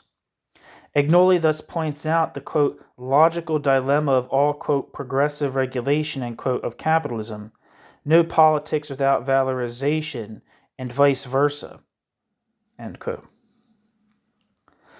The question regarding the extent to which politics can be understood exclusively as conscious behavior to secure domination has already appeared in debates in the 1970s. Agnoli was accused of overestimating the role of self-consciously acting subjects at the pinnacle of bourgeois society. The transformation of conflicts of domination into conflicts of distribution was not, according to this criticism, the result of conscious strategies, but rather, quote, the result of the inversion of the class relation in the production of value and surplus value through relations of competition. Class relations only appear in this inverted form and are structurally or unconsciously reproduced through this inverted form. It is the relations of competition that constitute the foundation for the conflicting and compromise-laden coexistence of social interest in politics. End quote. That quote is from Blanca. I don't know. This criticism, which calls to mind Marx's critique of the fetishism and mysticism of capitalist society from the 3 volumes of Capital, nevertheless provoked only comprehension on... This criticism, which calls to mind Marx's critique of the fetishism and mysticism of capitalist society from the 3 volumes of Capital, nevertheless provoked only incomprehension on Agnoli's part. Asked by the Trotskyist Ernest Mandel, who is not unversed in Marxist terminology, quote, what does that mean, end quote, Agnoli replied, quote, I don't know either, end quote.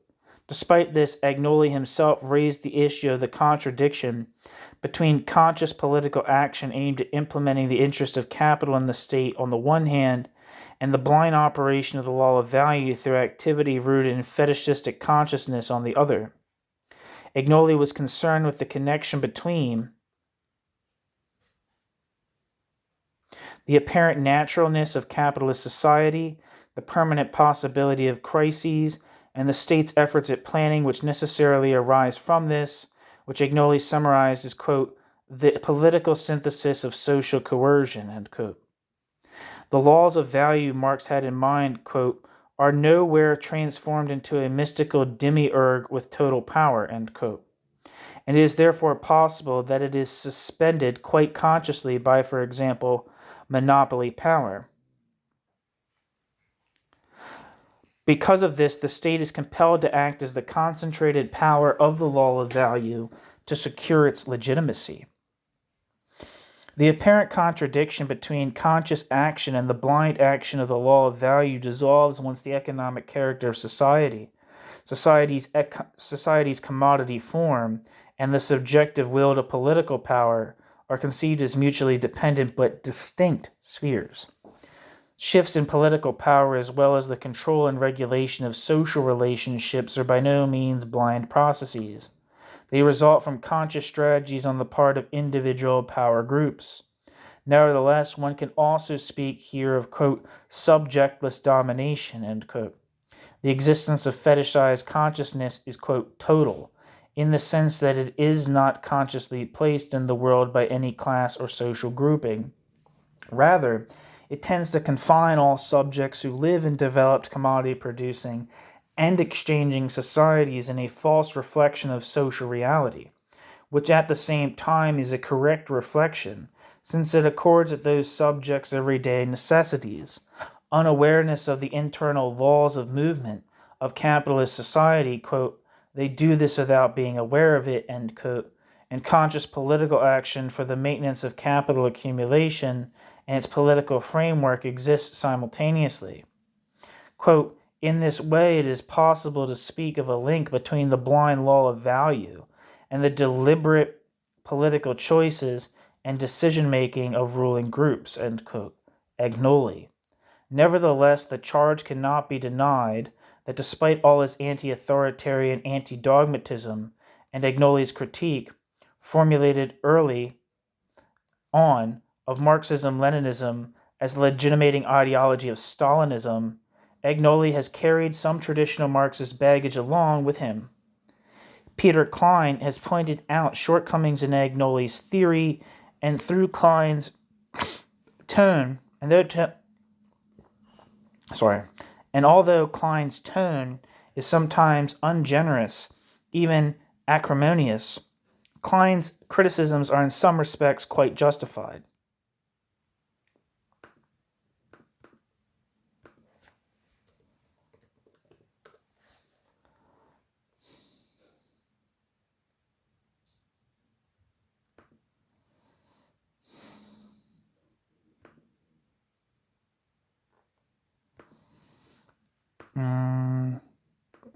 Can't find anything on Peter Klein. Klein accuses Agnoli of viewing democracy as nothing but a fraud. Agnoli's approach in the transformation of democracy, Klein argues, reduces democracy to a, quote, strategic maneuver of the executive, quote, ruling class, end quote, Klein. Leaving aside the brusque nature of Klein's critique, it is useful to see it as an expression of the ambiguities in Agnoli's critique of democracy and the state, because Agnoli also refers again and again to the subjectless character of domination in capitalist society. Agnoli talks of the, quote, derivative instrumental character of the, quote, rulers, end quote, of production, end quote. And capital is for Agnoli not simply a monolithic power block standing over and against the dominated, but a phenomenon which manifests itself as a, quote, social given whose highest goal is its own valorization, end quote, Agnoli. Even if Agnoli never excluded from his critique the respective, quote, masters who are the concrete appearance of the social, quote, character masks, end quote, he never understood domination as personal rule, but rather as a, quote, reified and juridified encapsulation of the objectively compulsive character of capitalist production and reproduction in the form of the state. end quote. Agnoli.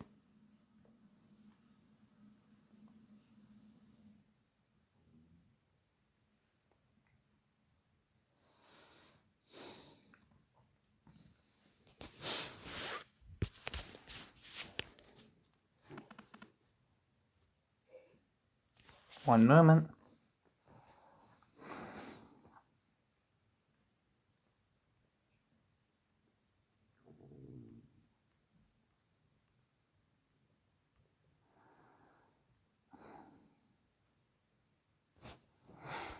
Oh yeah, sorry.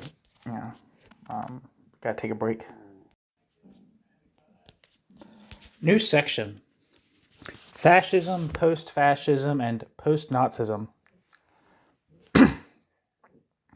Agnoli's works explore the reversal of liberalism, the quote classical form of a class state of the liberal police type, end quote, Agnoli, which appears in economic terms as quote night watchman, end quote, but in domestic policy terms as quote day policeman, end quote, against the rebellious proletariat.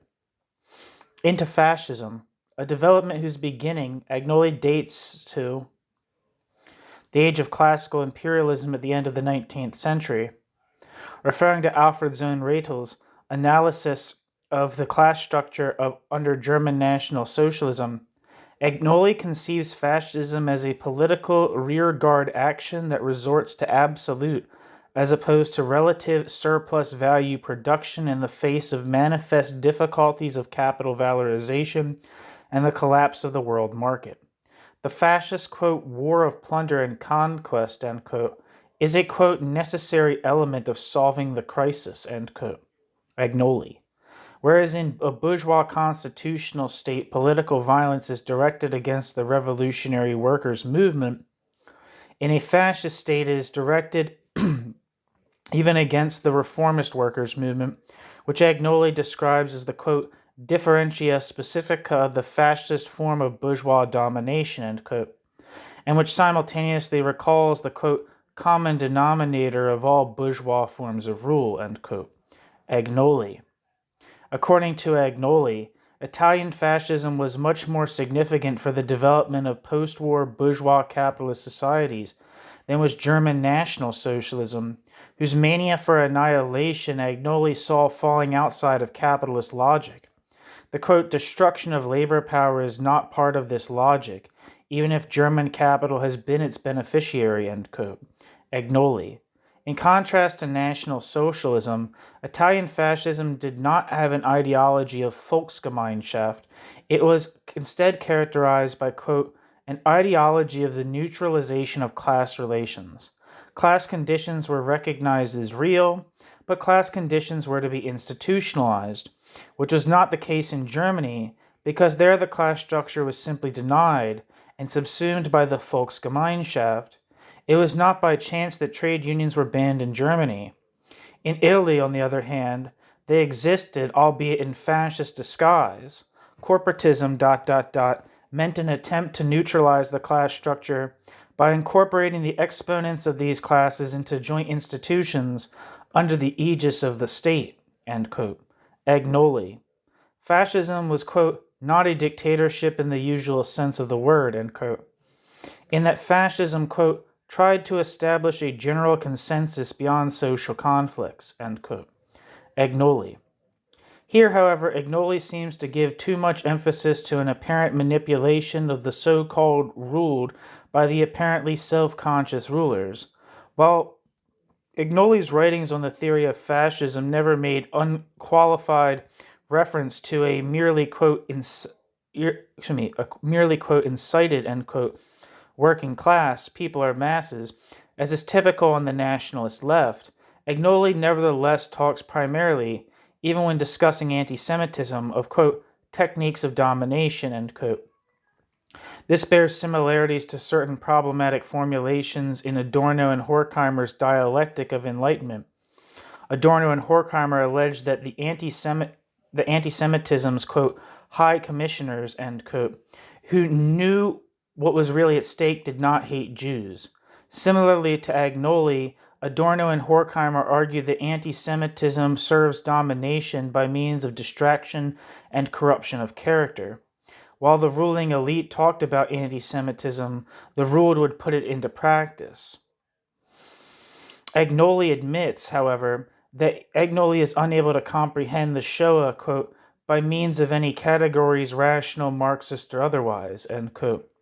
And Agnoli maintains that the correct characterization of mass extermination is an expression of the, quote, total irrationality of domination, end quote. Agnoli. Anti-Semitism itself, before the National Socialist creation of a bureaucratically organized system of industrialized mass murder, is construed as a means to other ends. Agnoli does not conceive of the notion of a, quote, Jewish Bolshevik worldwide conspiracy, end quote, as a lie that its proponents themselves believed, as some extreme pathological projection of the madness of capitalist commodity production and state domination. Instead, Agnoli understands it as one of the, quote, main instruments of integration and manipulation at the level of the masses, end quote. Agnoli. It is not hard to see here a risk of downplaying the gravity of anti-Semitism. It becomes merely a particularly insidious means of domination that is, given the right circumstances, available to rulers to ensure rulers apparently consciously stay in power. The ruling class's real anti-Semitism and the actions which result from the ruling class's anti-Semitism risk being overlooked and underestimated, as does the widespread anti-Semitism of the dependent classes, which exists without significant persuasion or manipulation, quote, from above, end quote.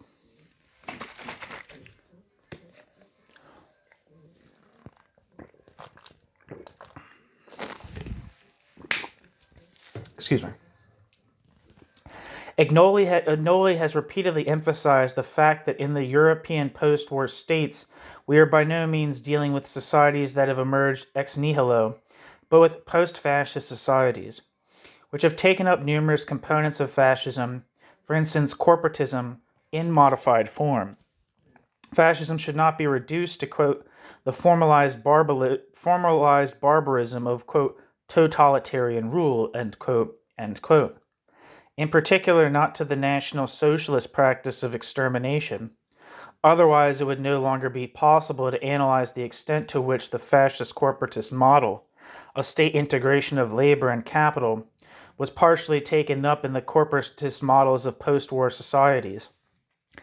Under the aegis of social planning, Agnoli did not simply equate the socio-partnership models of post-war Europe with the fascist social pact, but attempted to show what, quote, for example, in the West German program of social symmetry or the policy of French planification, displays technocratic and especially fascist corporatist characteristics, end quote. Agnoli.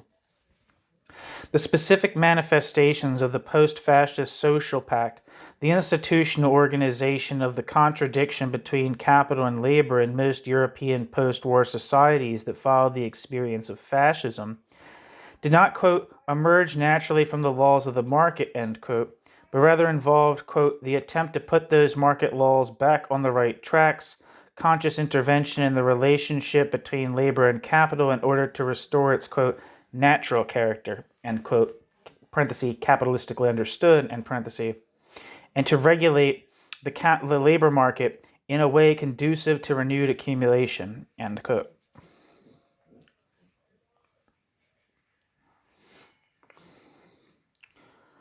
In post-fascist societies, it is not only that the capital relation is present in the state, but that the state, in contrast to the liberal state of the early bourgeois epoch, which largely trusted in the compulsion of economic laws, enters the capital relation and acts as a social planner and preventive crisis manager. The late capitalist state in the second half of the 20th century is founded on the experience of the ruling personnel of fascist times, who are not simply expunged by the military defeat. Fascism, with fascism's economic and socio-political forms of organization, and fascism's institutional strategies for prevention of radical upheavals, had developed components that were then preserved in the bourgeois state and made irreversible. Quote, if an epoch ceases to be fascist, this does not mean that fascism ceases to exist and to have effects, end quote. Agnoli. Rather, according to Agnoli, quote, fascism becomes an irreversible component of capitalist society, end quote. The West German state of the post-war period thus appears as a political expression of, quote, permanent crisis prevention, end quote. In an attempt, quote, to circumvent the need for open terror in times of crisis, end quote, it had resolved, quote, the ambivalence of representative bodies and the representatives' parties, end quote, which in his view is characteristic of early liberalism and pre-fascist bourgeois society. By emphasizing the persistence of fascism, while rejecting any equivalence between state repression and the democratic constitutional state and the practices of Italian fascism or German National Socialism, Agnoli formulated a warning similar to that given by Adorno when he maintained that the afterlife of fascist tendencies within democracy is potentially more menacing than the afterlife of fascist tendencies against democracy. Quote, the insight that fascism is not a sort of, quote, alternative superstructure, end quote, but that once established as a form of domination, fascism changes qualitatively and irreversibly the conditions which it encounters, links Agnoli's analyses with those of Adorno and Horkheimer's critical theory, end quote, Nachtmann. Unlike Adorno and Horkheimer, however, Agnoli set little store by the fact that the Federal Republic of Germany is not only a post-fascist state, but above all a post-Nazi state, even though Agnoli pointed out, earlier and more forcefully than other theorists, the differences between Italian fascism and German National Socialism. Agnoli lacks an incisive critique of the post-Nazi German society, which would need to focus on the modified continuation of the National Socialist Volksgemeinschaft within the constitutional consensus of the Federal Republic of Germany. This continuation, which is strikingly different from Italian post-fascist society, involves the Volksgemeinschaft as both persecuting and persecuted. If we consider the many critiques of a revolutionary automatism, which identifies the goals of emancipation in each and every action of the working class, then Agnoli's text from the 1960s and 1970s must, from a contemporary perspective, be viewed as workerist or as romanticizing the masses. True, Agnoli rightly points out that the worker is neither, quote, per se a reformist, end quote, or, quote, per se a revolutionary, end quote. Yet Agnoli seems to express mere wishful thinking, and confuses the wishes of a relatively small part of the proletariat with the general will, when Agnoli argues that, quote, the proletariat wants communism as emancipation and not as state power, end quote. Agnoli. Against the backdrop of such, quote, lingering tendencies of traditional labor movement Marxism, end quote, Vogt and Benel, the question arises as to the actuality of Agnoli's critique, especially that contained in his Transformation der Demokratie. Agnoli himself has taken several positions on this question.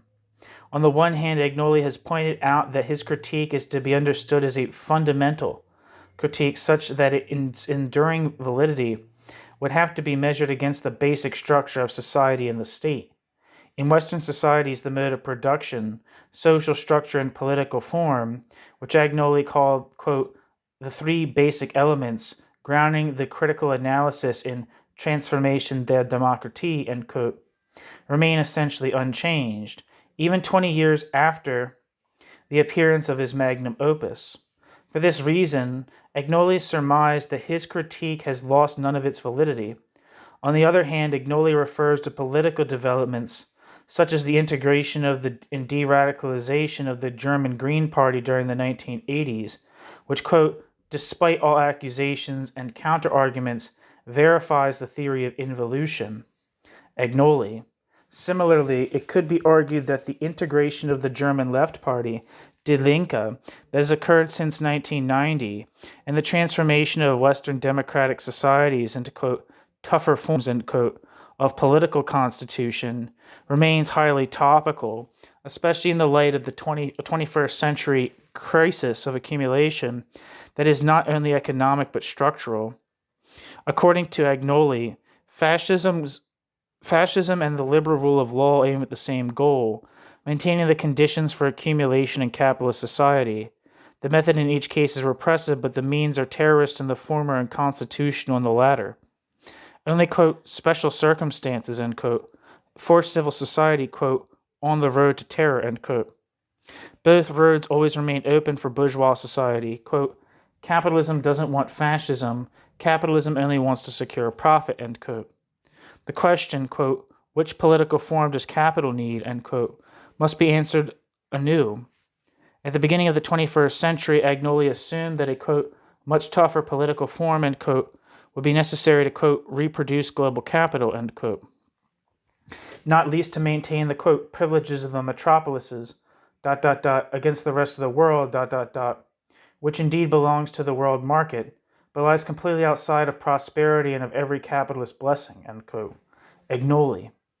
Alongside this, quote, hardening of the objectively compulsive character of society, end quote, by which the wealthy defend their privilege against the impoverished masses, Agnoli, towards the end of his life, also saw Islamic jihadists as important protagonists of social regression, speaking of them as a similar threat to general human emancipation as the fascists had been. Quote, the Islamists too, or jihadists, don't want freedom. On the contrary, their dream is to Islamize the entire world. That this goes under the banner of, quote, liberation, end quote, is down to an ideological use of concepts, end quote.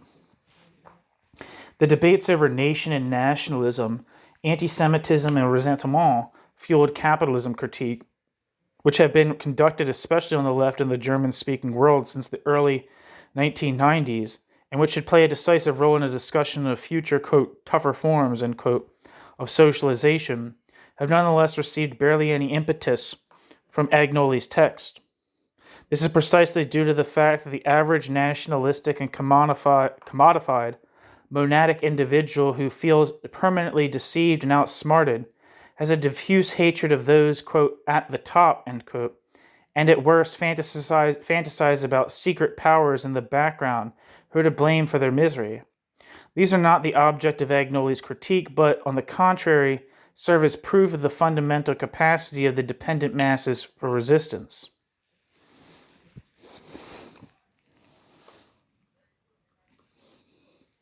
With regard to Agnoli's critique of representative democracy and its mediating institutions, and Agnoli's positing of a popular emancipatory impulse which seeks to become directly sovereign, it seems appropriate, in light of the experience of National Socialism and the renewed agitation of right-wing and far-right parties, to be highly skeptical of the procedure of direct democracy. Though Agnoli's critique is diametrically opposed to anti-emancipatory versions of the attack on representation, and instead has recourse to a diffuse, quote, healthy popular feeling, end quote, on the part of mature, rational individuals, it seems that in late capitalist, post-fascist, or post-Nazi societies, these qualities no longer exist in any collective agent and seem ever more hard to find in the individual. Agnoli's critique is based on the Marxian categorical imperative of abolishing all relationships, quote, in which man is an abased, abandoned, enslaved, and contemptible being, end quote. Marx. By contrast, Adorno's categorical imperative, which adapted Marx in the wake of National Socialism and maintains that, quote, in the state of unfreedom, end quote, it is a matter of, quote, thinking and acting in such a way that Auschwitz does not repeat itself, that nothing similar ever happens again, end quote, Adorno, plays only a subordinate role for Agnoli's theory and political judgments. Agnoli's distance from Adorno and Horkheimer's critical theory is exemplified in his significantly less skeptical assessment of the revolts of 1968, a point which Joachim Brun made clear in an interview with him. Quote, Adorno and Horkheimer always reflected out of the experience of National Socialism out of the reversal of bourgeois society into barbarism, whereas you understand Nazism in terms of Italian fascism. The consequence of this is that the role of anti-Semitism is ignored or misunderstood. As I see it, the difference between you and Horkheimer and Adorno in the matter of the student movement arises from this, end quote. Joachim Brun. No, Shimi.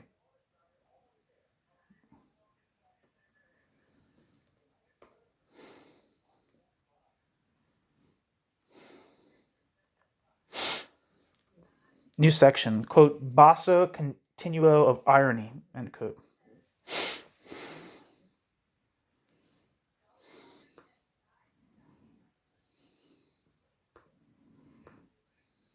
One second.